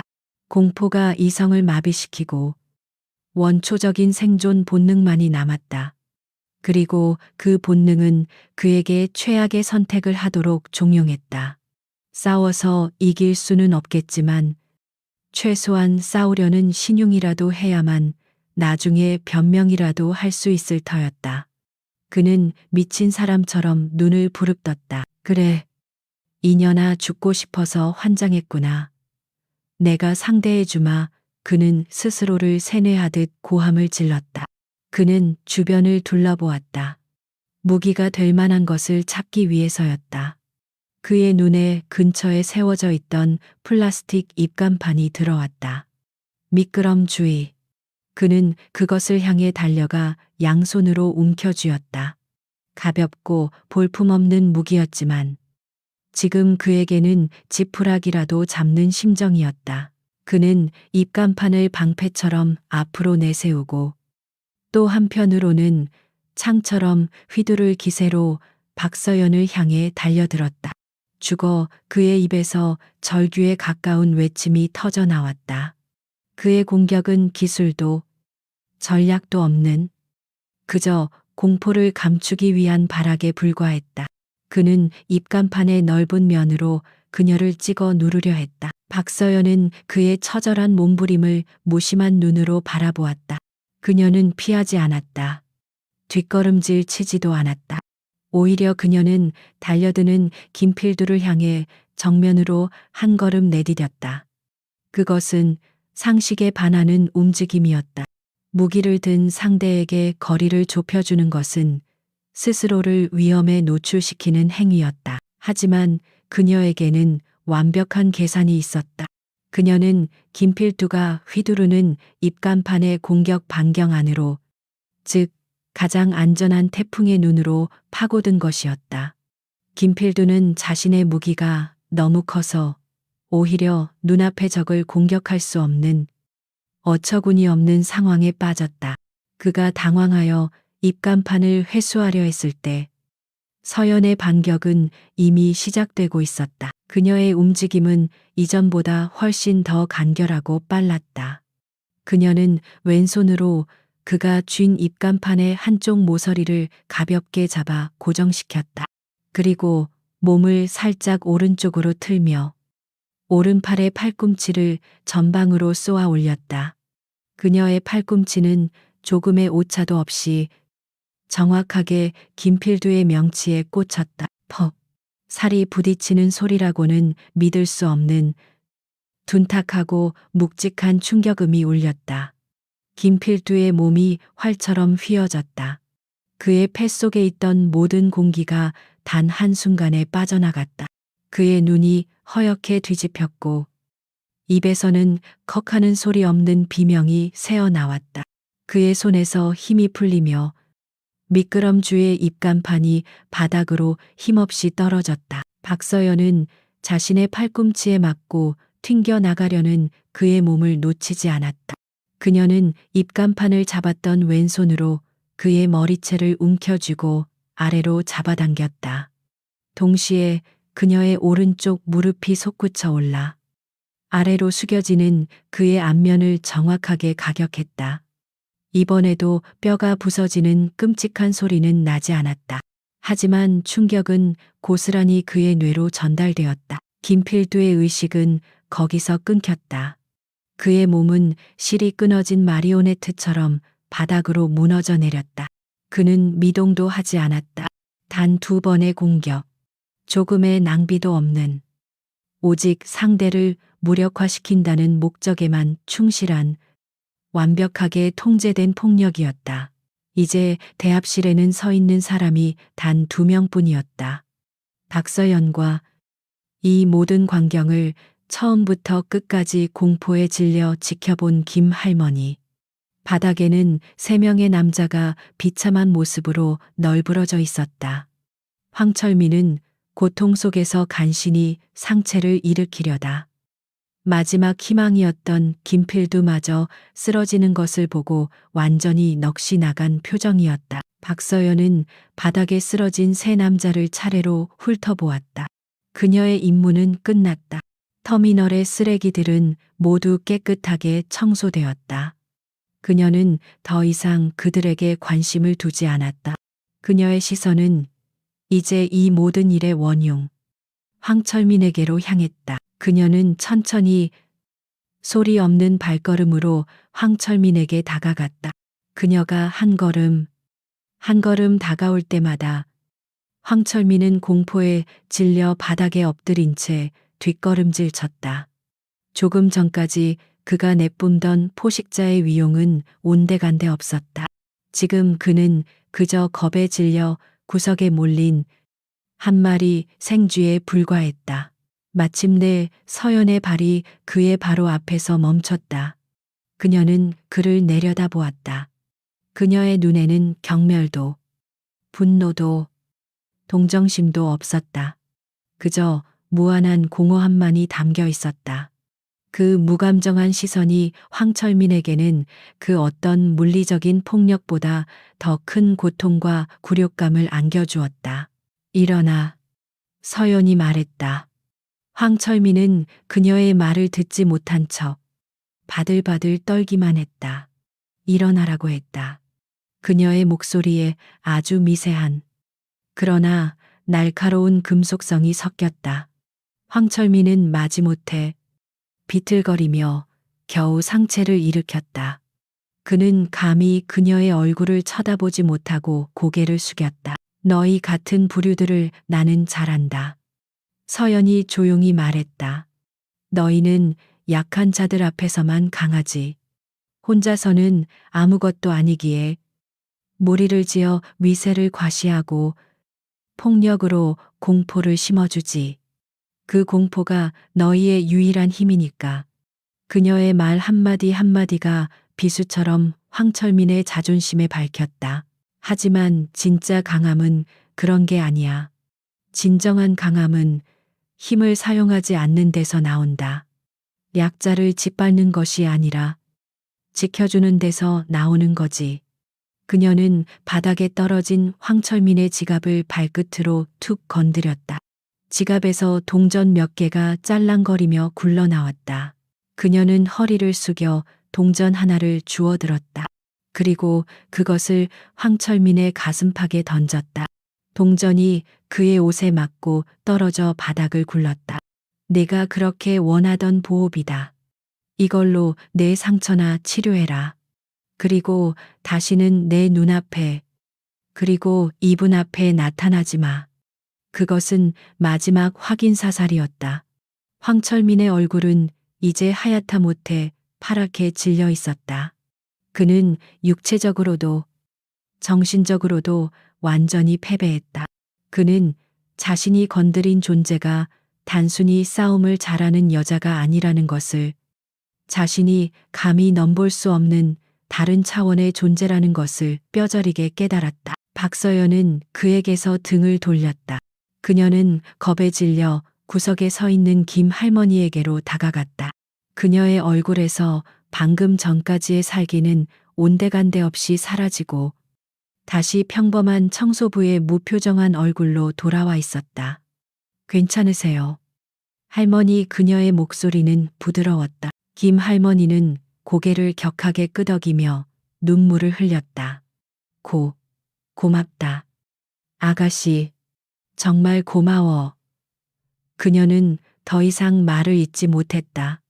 박서연은 말없이 고개를 끄덕였다. 터미널의 어둠 속에서 비참하게 쓰러진 세 명의 남자와 그들을 묵묵히 내려다보는 한 명의 여자. 그리고 그 모든 것을 지켜본 늙은 할머니의 모습은 한 폭의 기묘한 그림 같았다. 폭풍은 끝났다. 이제 남은 것은 이 모든 것을 마무리 짓는 일뿐이었다. 폭풍이 지나간 대합실에는 기이한 정적이 흘렀다. 바닥에는 방금 전까지 공간을 지배하던 세 명의 남자가 비참한 모습으로 널브러져 있었다.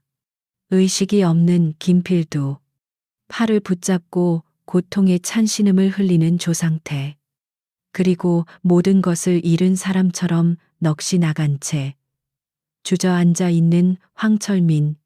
그들의 존재는 이제 위협이 아닌 치워야 할 오물처럼 보일 뿐이었다.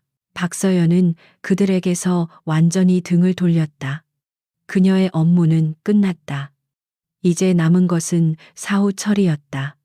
그녀는 조금 전 김필두가 휘둘렀던 미끄럼주의 입간판을 원래 자리에 바로 세워놓았다. 그리고 바닥에 떨어진 자신의 대걸레를 주워들었다.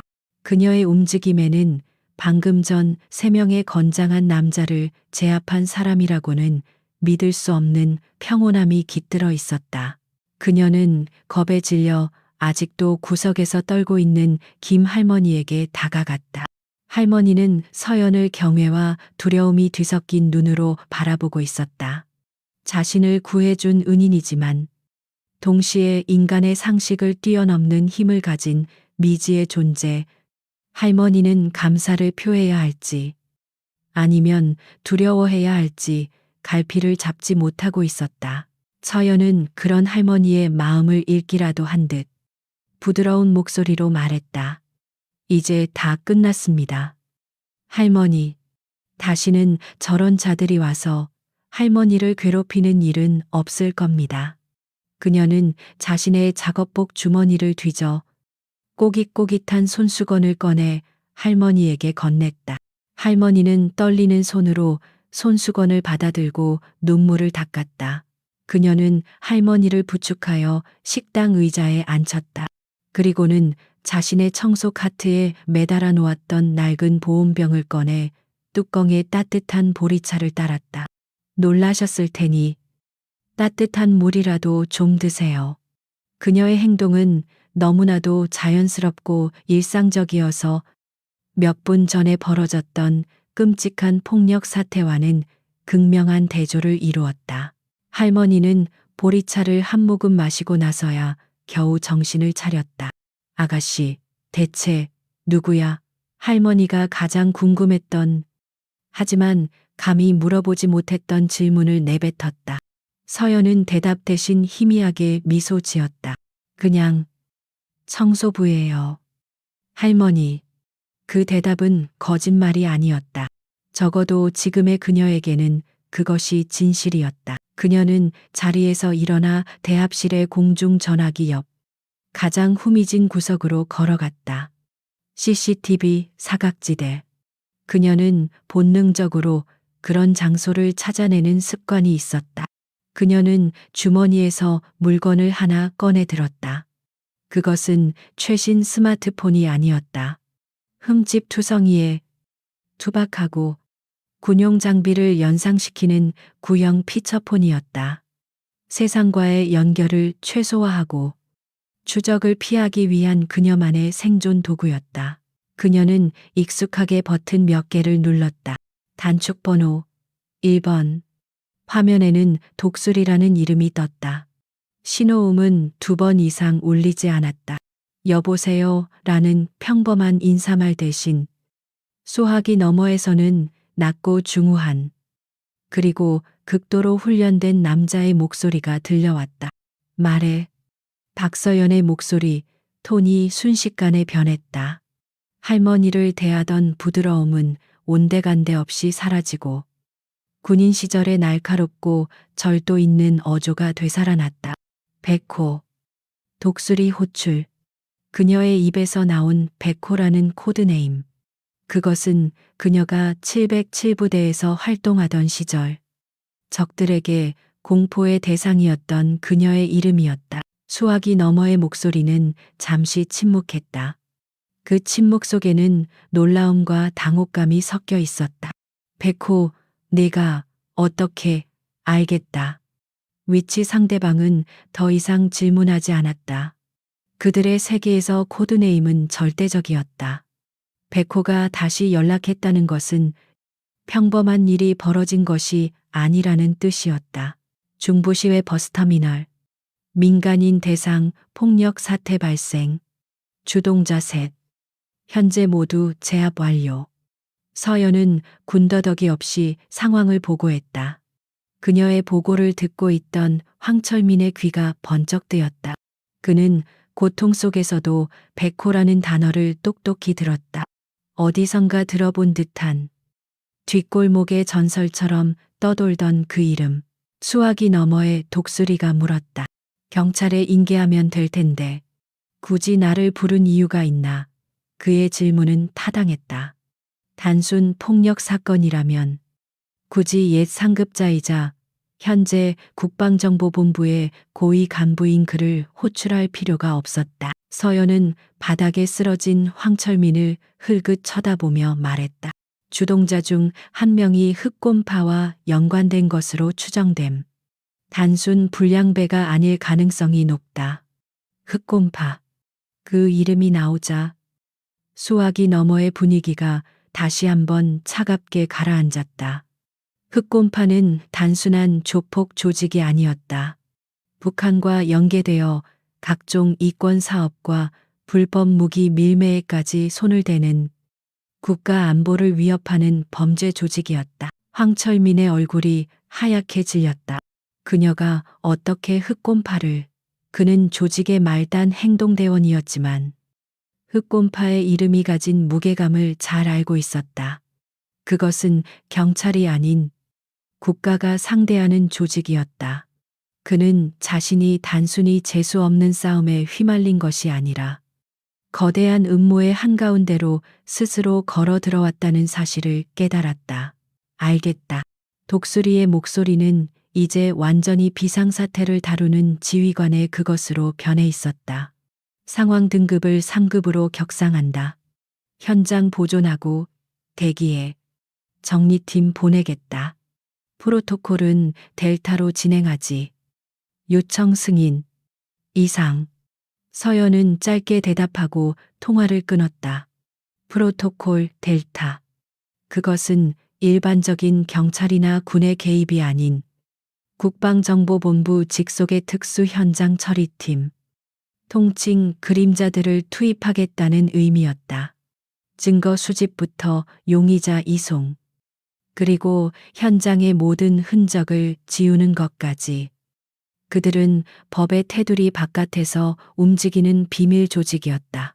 황철민은 이제 공포를 넘어 절망에 빠졌다. 그는 백호와 흑곰, 그리고 프로토콜 델타라는 단어들의 조합이 무엇을 의미하는지 어렴풋이 짐작할 수 있었다. 그는 이제 경찰서 유치장에서 하룻밤 자고 나오는 수준의 일이 아니었다. 그의 인생은 어쩌면 그의 존재 자체가 오늘 밤 이 버스터미널에서 지워질지도 몰랐다. 서연은 통화를 마친 뒤 낡은 피처폰을 다시 주머니에 넣었다. 그리고는 아무 일도 없었다는 듯 자신의 청소 카트 옆으로 돌아왔다. 그녀는 카트에 기대어 선 채 터미널 밖으로 쏟아지는 비를 묵묵히 바라보았다. 모든 것은 끝났다. 이제 그녀가 할 일은 그들이 도착하기를 기다리는 것뿐이었다. 대합실 안에는 다시 정적이 흘렀다. 하지만 이전의 정적과는 그 성격이 달랐다. 폭력 이후의 허탈한 정적이 아니라 더 거대한 폭풍이 몰려오기 전에 숨막히는 폭풍 전야의 고요였다. 황철민과 조상태는 이제 고통도 잊은 채 오직 다가올 미지의 운명에 대한 공포에 떨고 있었다. 김 할머니는 서연의 등 뒤에서 자신이 거대한 역사의 한 페이지를 목격하고 있다는 예감에 휩싸여 있었다. 그리고 그 역사의 중심에는 낡은 청소 카트에 기댄 채 비를 바라보는 한 여자가 서 있었다. 박서연이 통화를 마친 뒤 대합실 안의 시간은 마치 늪에 빠진 것처럼 느리게 흘러갔다. 빗소리는 여전히 거셌지만 이제 그 소리마저 멀게 느껴졌다. 공간을 지배하는 것은 오직 숨막히는 침묵과 그 침묵 속에서 증폭되는 공포뿐이었다. 황철민은 더 이상 고통도 굴욕감도 느끼지 못했다. 그의 모든 감각은 오직 백호와 프로토콜 델타라는 생전 처음 들어보는 단어들이 불러일으키는 미지의 공포에 집중되어 있었다. 그는 필사적으로 머리를 굴렸다. 백호 호랑이 특수부대 같은 건가? 흑곰파와 연관 그 여자가 어떻게 우리 조직의 상부 라인을 알고 있지? 그리고 프로토콜 델타는 또 뭐야? 그의 머릿속은 수만 가지 질문으로 가득 찼지만 그 어떤 것 하나에도 답을 찾을 수 없었다. 확실한 것은 단 하나, 자신이 건드려서는 안 될 것을 건드렸다는 사실뿐이었다. 그는 힐끔 박서연을 쳐다보았다. 그녀는 여전히 청소 카트 옆에 마치 원래부터 그 자리에 있었던 조각상처럼 미동도 없이 서 있었다. 저 여자는 대체 정체가 뭘까? 단순한 전직 군인 아니면 지금도 활동하는 비밀 요원. 왜 이런 허름한 버스터미널에서 청소부 따위를 하고 있는 거지? 그녀의 존재 자체가 거대한 미스터리이자 풀 수 없는 수수께끼처럼 느껴졌다. 시간이 얼마나 흘렀을까? 5분 아니면 10분 황철민에게는 영원처럼 느껴지는 시간이었다. 바로 그때였다. 터미널 외부에서 들려오던 빗소리의 패턴이 미세하게 변했다. 규칙적인 빗소리 위로 젖은 아스팔트를 미끄러지듯 가르는 타이어 소리가 겹쳐 들려왔다. 사이렌 소리도 경광등 불빛도 없었다. 하지만 그 소리 없는 접근이 오히려 더 큰 위압감을 주었다. 끼익 소리라고 하기에도 민망할 정도의 미세한 마찰음과 함께 터미널 입구에 검은색 세단 2대가 멈춰 섰다. 번호판도 없는 창문은 짙게 선팅된 도시의 그림자 속에서 막 튀어나온 듯한 차량이었다. 황철민의 심장이 바닥으로 곤두박질 쳤다. 경찰이 아니었다. 경찰이라면 결코 저렇게 움직이지 않는다. 차량의 문들이 거의 동시에 소리 없이 열렸다. 그리고 차 안에서 검은색 정장을 입은 남자들이 내렸다. 총 6명. 그들의 복장은 평범한 경호원처럼 보였지만 풍기는 분위기는 전혀 달랐다. 각 잡힌 걸음걸이, 조금의 감정도 드러나지 않는 무표정한 얼굴, 귓가에 꽂힌 나선형의 무선 이어폰. 그들은 마치 잘 조율된 기계 부품처럼 일사불란하게 움직였다. 그들 중 2명은 즉시 터미널의 정문과 후문을 막아섰다. 외부에서의 접근을 원천적으로 차단하겠다는 의도였다. 또 다른 1명은 겁에 질려 의자에 앉아 있는 김 할머니에게 다가갔다. 그는 위협적인 태도 대신 극도로 정중하게 허리를 숙여 할머니를 안심시켰다. 그의 손에는 따뜻한 담요가 들려 있었다. 어르신, 많이 놀라셨겠습니다. 저희는 국가 소속 요원입니다. 이제 모든 것이 안전하니 저희와 함께 잠시 자리를 옮겨주시겠습니까? 그의 부드러운 목소리를 들으며 할머니는 자신도 모르게 고개를 끄덕였다. 그는 할머니를 부축하여 세단 한 대로 안내했다. 떠나기 전 그는 할머니의 귓가에 나지막이 속삭였다. 오늘 보신 일은 국가 안보와 관련된 사항이니 외부에 발설하지 말아 주십시오. 어르신의 안전을 위한 일이기도 합니다. 그 사이 남은 3명의 요원이 대합실 안으로 들어섰다. 그들의 시선은 바닥에 널브러진 황철민 일당에게는 단 한순간도 머물지 않았다. 그들은 마치 길가의 쓰레기를 보는 듯 완전히 무시했다. 그들의 목표는 오직 한 사람, 박서연이었다. 3명 중 리더로 보이는 남자가 앞으로 나섰다. 그는 서연의 앞에 멈춰 서더니 조금의 망설임도 없이 구두 뒷굽을 탁 소리 나게 부딪히며 완벽한 각도의 거수경례를 했다. 그것은 아랫사람이 윗사람에게, 현장 요원이 지휘관에게 바치는 존경과 복종의 의미가 담긴 경례였다. 박서연 중사님, 국방정보본부 현장 7팀장 한태석 소령입니다. 독수리님의 지시 받고 현장에 도착했습니다. 그의 목소리는 낮고 분명했으며 박서연 중사라는 호칭을 말할 때 특히 힘이 실려 있었다. 그 순간 황철민의 머릿속에 있던 마지막 퍼즐 조각이 맞춰졌다. 박, 서, 연, 중사.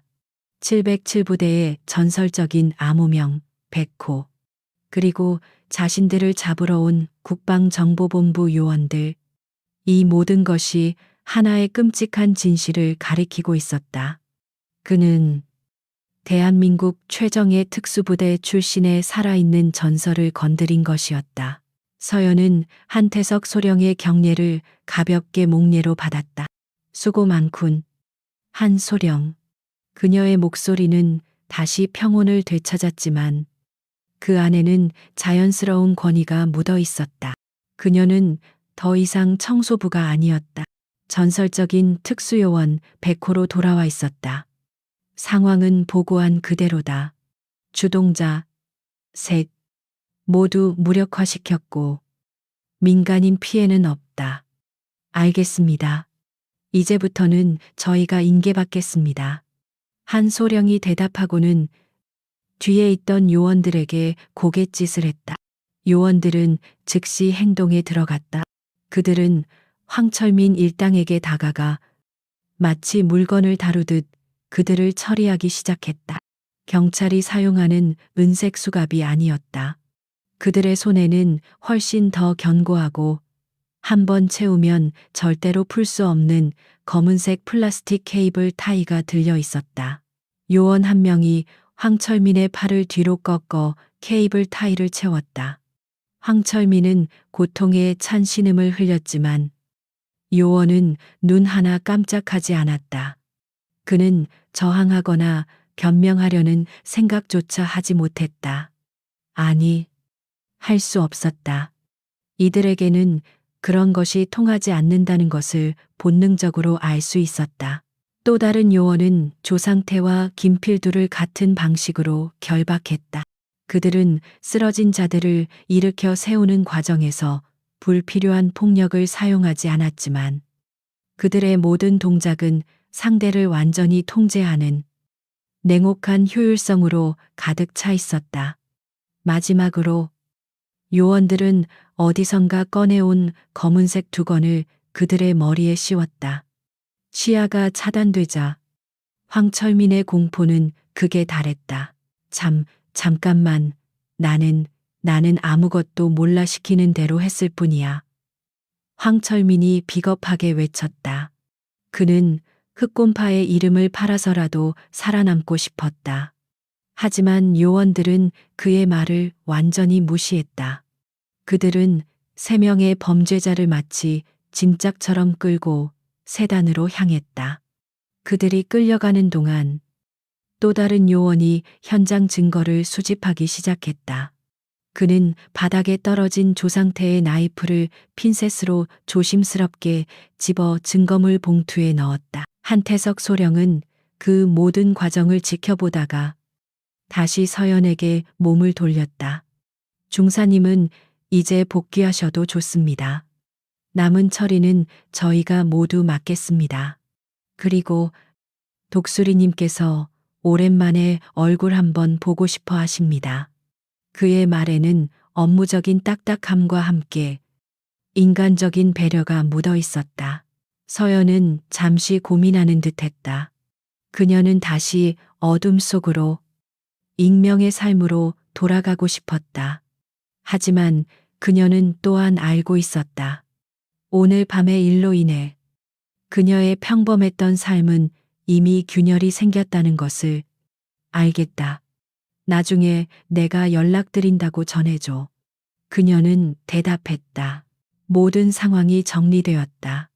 범죄자들은 연행되었고 유일한 목격자는 안전하게 보호받았으며 현장은 완벽하게 통제되었다. 검은 세단들은 왔을 때와 마찬가지로 소리 없이 어둠 속으로 사라졌다. 마치 아무 일도 없었던 것처럼 대합실에는 다시 박서연과 그녀의 청소 카트만이 남았다. 그녀는 잠시 눈을 감았다. 길고 긴 밤이었다. 머리에 씌워진 검은 두건은 황철민에게서 시각뿐만 아니라 모든 방향 감각을 빼앗아 갔다. 그는 자신이 어디로 끌려가는지 전혀 알 수 없었다. 차는 조금의 덜컹거림도 없이 부드럽게 나아갔다. 옆자리에 앉은 요원들은 그에게 단 한마디도 말을 걸지 않았다. 그들의 침묵은 그 어떤 고문보다 더 끔찍한 공포를 자아냈다. 얼마나 지났을까? 차가 멈췄다. 그는 거칠게 차 밖으로 끌려 나왔다. 그의 발에 닿는 바닥은 차갑고 매끄러운 콘크리트 감촉이었다. 그는 지하로, 더 깊은 지하로 끌려가는 듯했다. 여러 번의 철문이 열리고 닫히는 소리가 들렸다. 마침내 그의 발걸음이 멈췄고 누군가 그를 의자에 강제로 앉혔다. 그의 머리에서 두건이 벗겨졌다. 갑작스러운 빛에 그의 눈이 가늘어졌다. 시야가 익숙해졌을 때 그는 자신이 사방이 회색 벽으로 둘러싸인 작은 방 안에 있다는 것을 깨달았다. 방 안에는 쇠로 된 테이블과 의자 2개뿐이었다. 흔한 취조실의 모습이었지만 경찰서의 그것과는 분위기가 근본적으로 달랐다. 이곳에는 법이나 인권 같은 것이 존재하지 않는 듯한 차갑고 비인간적인 공기가 흘렀다. 테이블 맞은편에 안경을 쓴 차가운 인상의 남자가 앉아 있었다. 그는 경찰 형사처럼 보이지 않았다. 오히려 대기업의 까다로운 감사팀장이나 대학의 냉철한 교수처럼 보였다. 그의 앞에는 서류철 하나가 놓여 있었다. 그는 황철민을 쳐다보지도 않고 서류를 넘기며 무심하게 입을 열었다. 황철민, 만 38세, 전과 7범, 특수절도, 폭행, 공갈 협박, 화려하군. 남자의 목소리에는 어떤 감정도 실려 있지 않았다. 그는 마치 마트에서 장본 물건 목록을 읽는 것처럼 황철민의 범죄 기록을 읊었다. 최근에는 흑곰파의 자금책인 이 모 씨의 밑에서 일하고 있는 것 같고. 맞나? 황철민의 심장이 멎는 듯했다. 그들은 이미 모든 것을 알고 있었다. 그는 자신이 오늘 밤 터미널에서 저지른 폭행 사건 때문에 이곳에 온 것이 아니라는 사실을 깨달았다. 그것은 단지 계기였을 뿐 그들의 진짜 목표는 흑곰파였다. 그리고 그는 그 목표로 가는 길목에 놓인 소모품에 불과했다. 나는 아무것도 모릅니다. 그냥 시키는 대로. 그가 변명을 시작하려 할 때 남자가 고개를 들어 처음으로 그의 눈을 똑바로 쳐다보았다. 남자의 눈빛은 얼음처럼 차가웠다. 우리는 네가 무엇을 아는지, 무엇을 모르는지에 관심이 없다. 우리는 이미 너보다 더 많은 것을 알고 있으니까. 우리가 너에게 원하는 것은 딱 하나다. 협조. 남자는 서류철에서 사진 몇 장을 꺼내 테이블 위에 늘어놓았다. 흑곰파의 간부들, 비밀 접선 장소, 불법 무기 거래 현장을 찍은 사진들이었다. 네가 오늘 밤 그 버스터미널에서 누구를 건드렸는지 아나? 남자가 물었다. 황철민은 감히 대답하지 못하고 고개만 숙였다. 그분은 국가가 가장 아끼는 보물 중 하나였다. 지금은 비록 은퇴하셨지만 그분의 심기를 건드린 것은 곧 국가의 심기를 건드린 것과 같다. 남자는 말을 이었다. 너에게 두 가지 선택지를 주지. 첫째, 흑곰파에 대한 모든 것을 자백하고 우리의 정보원이 되어 감형을 받는 것. 물론 네가 저지른 죄가 있으니 평생을 감옥에서 보내게 되겠지만 적어도 목숨은 부지할 수 있겠지. 남자는 잠시 말을 멈추고 황철민의 반응을 살폈다. 그리고는 더 낮은 목소리로 말했다. 둘째는 여기서 아무 말도 하지 않고 버티는 것이다. 그러면 우리는 너를 실종 처리할 거다. 내 존재는 이 세상에서 깨끗하게 지워지겠지. 너를 기억하는 사람은 아무도 없을 거야. 자, 선택은 내 몫이다. 황철민은 온몸을 부들부들 떨었다. 이것은 그가 알던 세상의 법이 아니었다.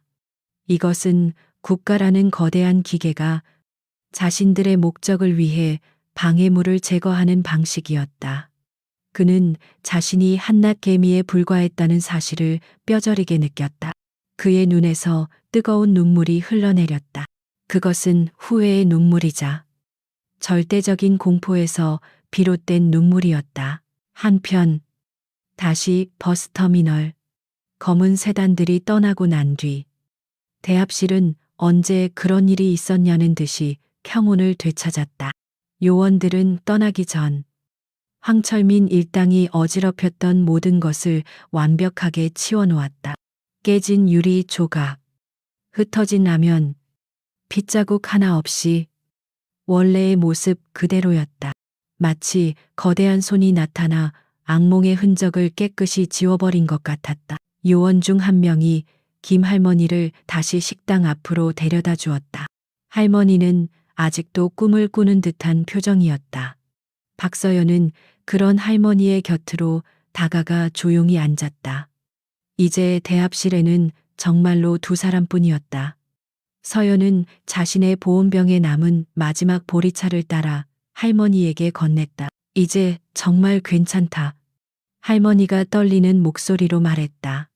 그녀는 더 이상 서연을 두려워하지 않았다. 그녀의 눈에는 오직 깊은 감사와 존경심만이 가득했다. 아가씨, 정말 고마워. 내가 어떻게 이 은혜를 다 갚아야 할지. 서연은 고개를 저었다. 은혜라니요. 제가 해야 할 일을 한 것뿐입니다.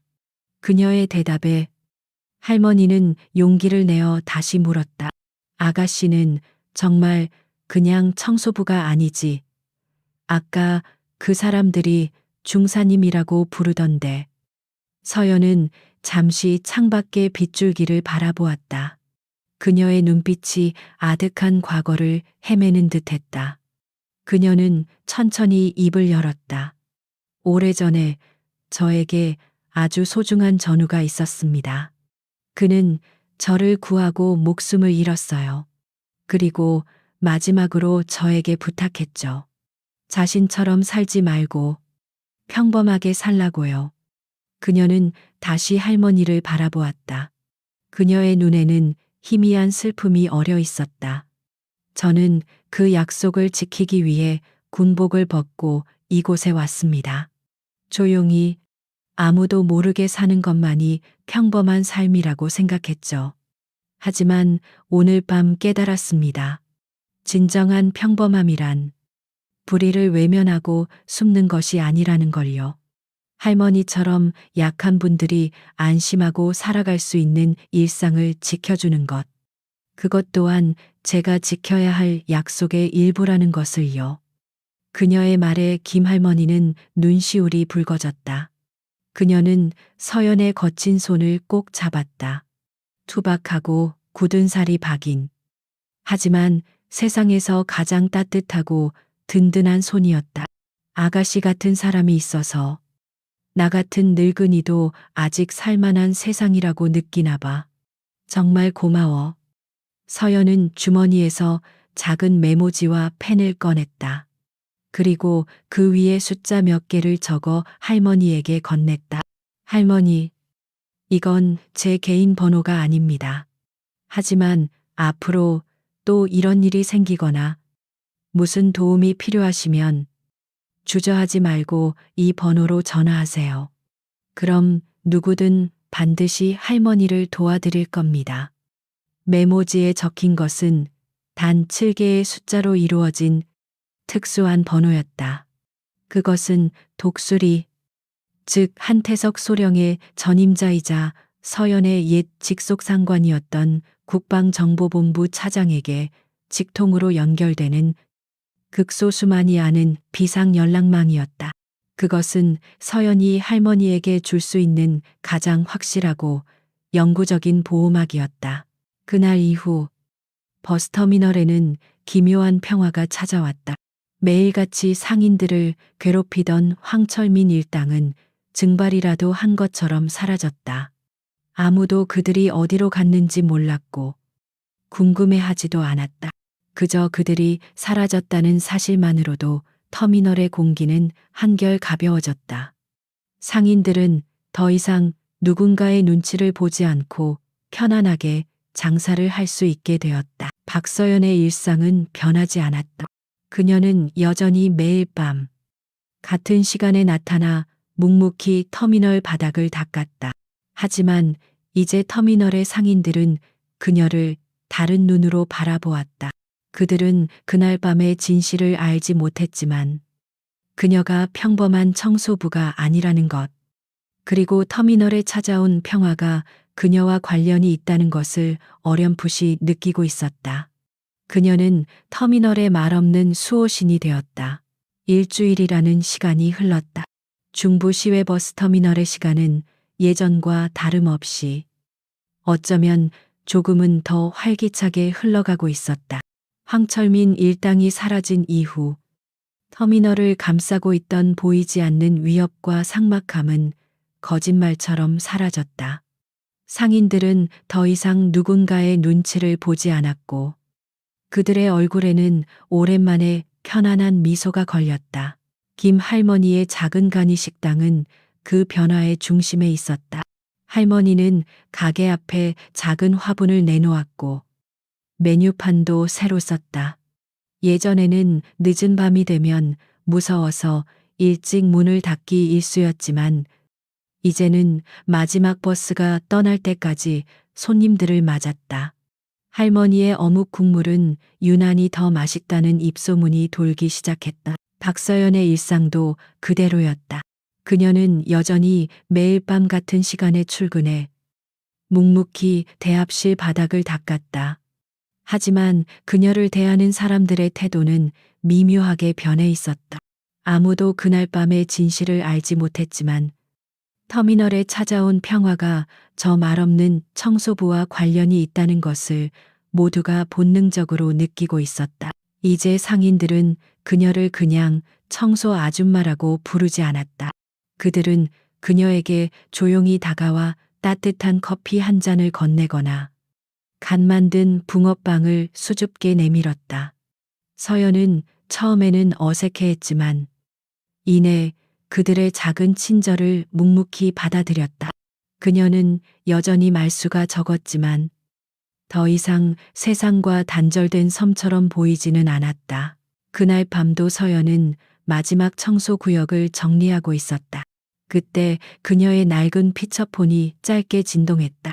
발신자는 독수리였다. 그녀는 잠시 망설이다가 인적이 드문 구석으로 가 전화를 받았다. 수화기 너머에서는 그녀의 옛 상관이었던 이제는 국방정보본부의 차장이 된 남자의 중후한 목소리가 들려왔다. 나다. 잘 지내나? 딱딱한 업무용 목소리가 아닌 안부를 묻는 개인적인 어조였다. 서연은 잠시 어색한 침묵을 지키다 대답했다. 네, 잘 지냅니다.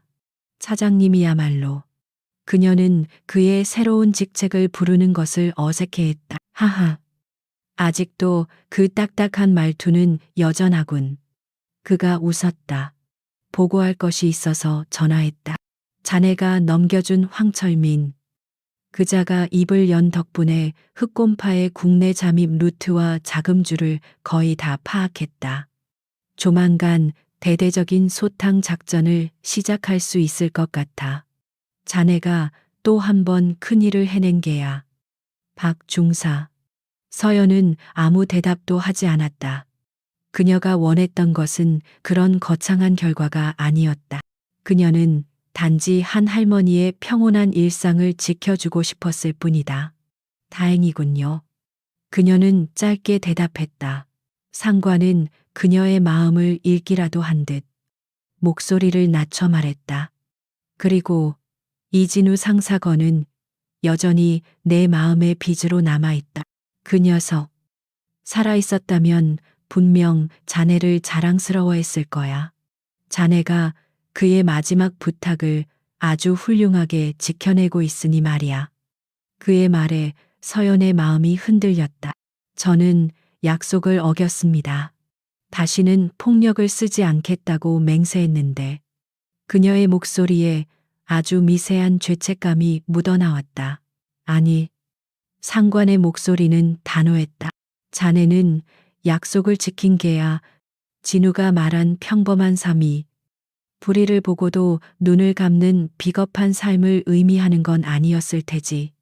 진정한 평범함이란 사랑하는 사람들과 내 소중한 일상을 지킬 힘이 있을 때 비로소 완성되는 법이다. 자네는 도망치는 대신 싸워서 자신의 평범함을 지켜낸 거야. 누구보다 용감하게. 수화기 너머로 긴 침묵이 흘렀다.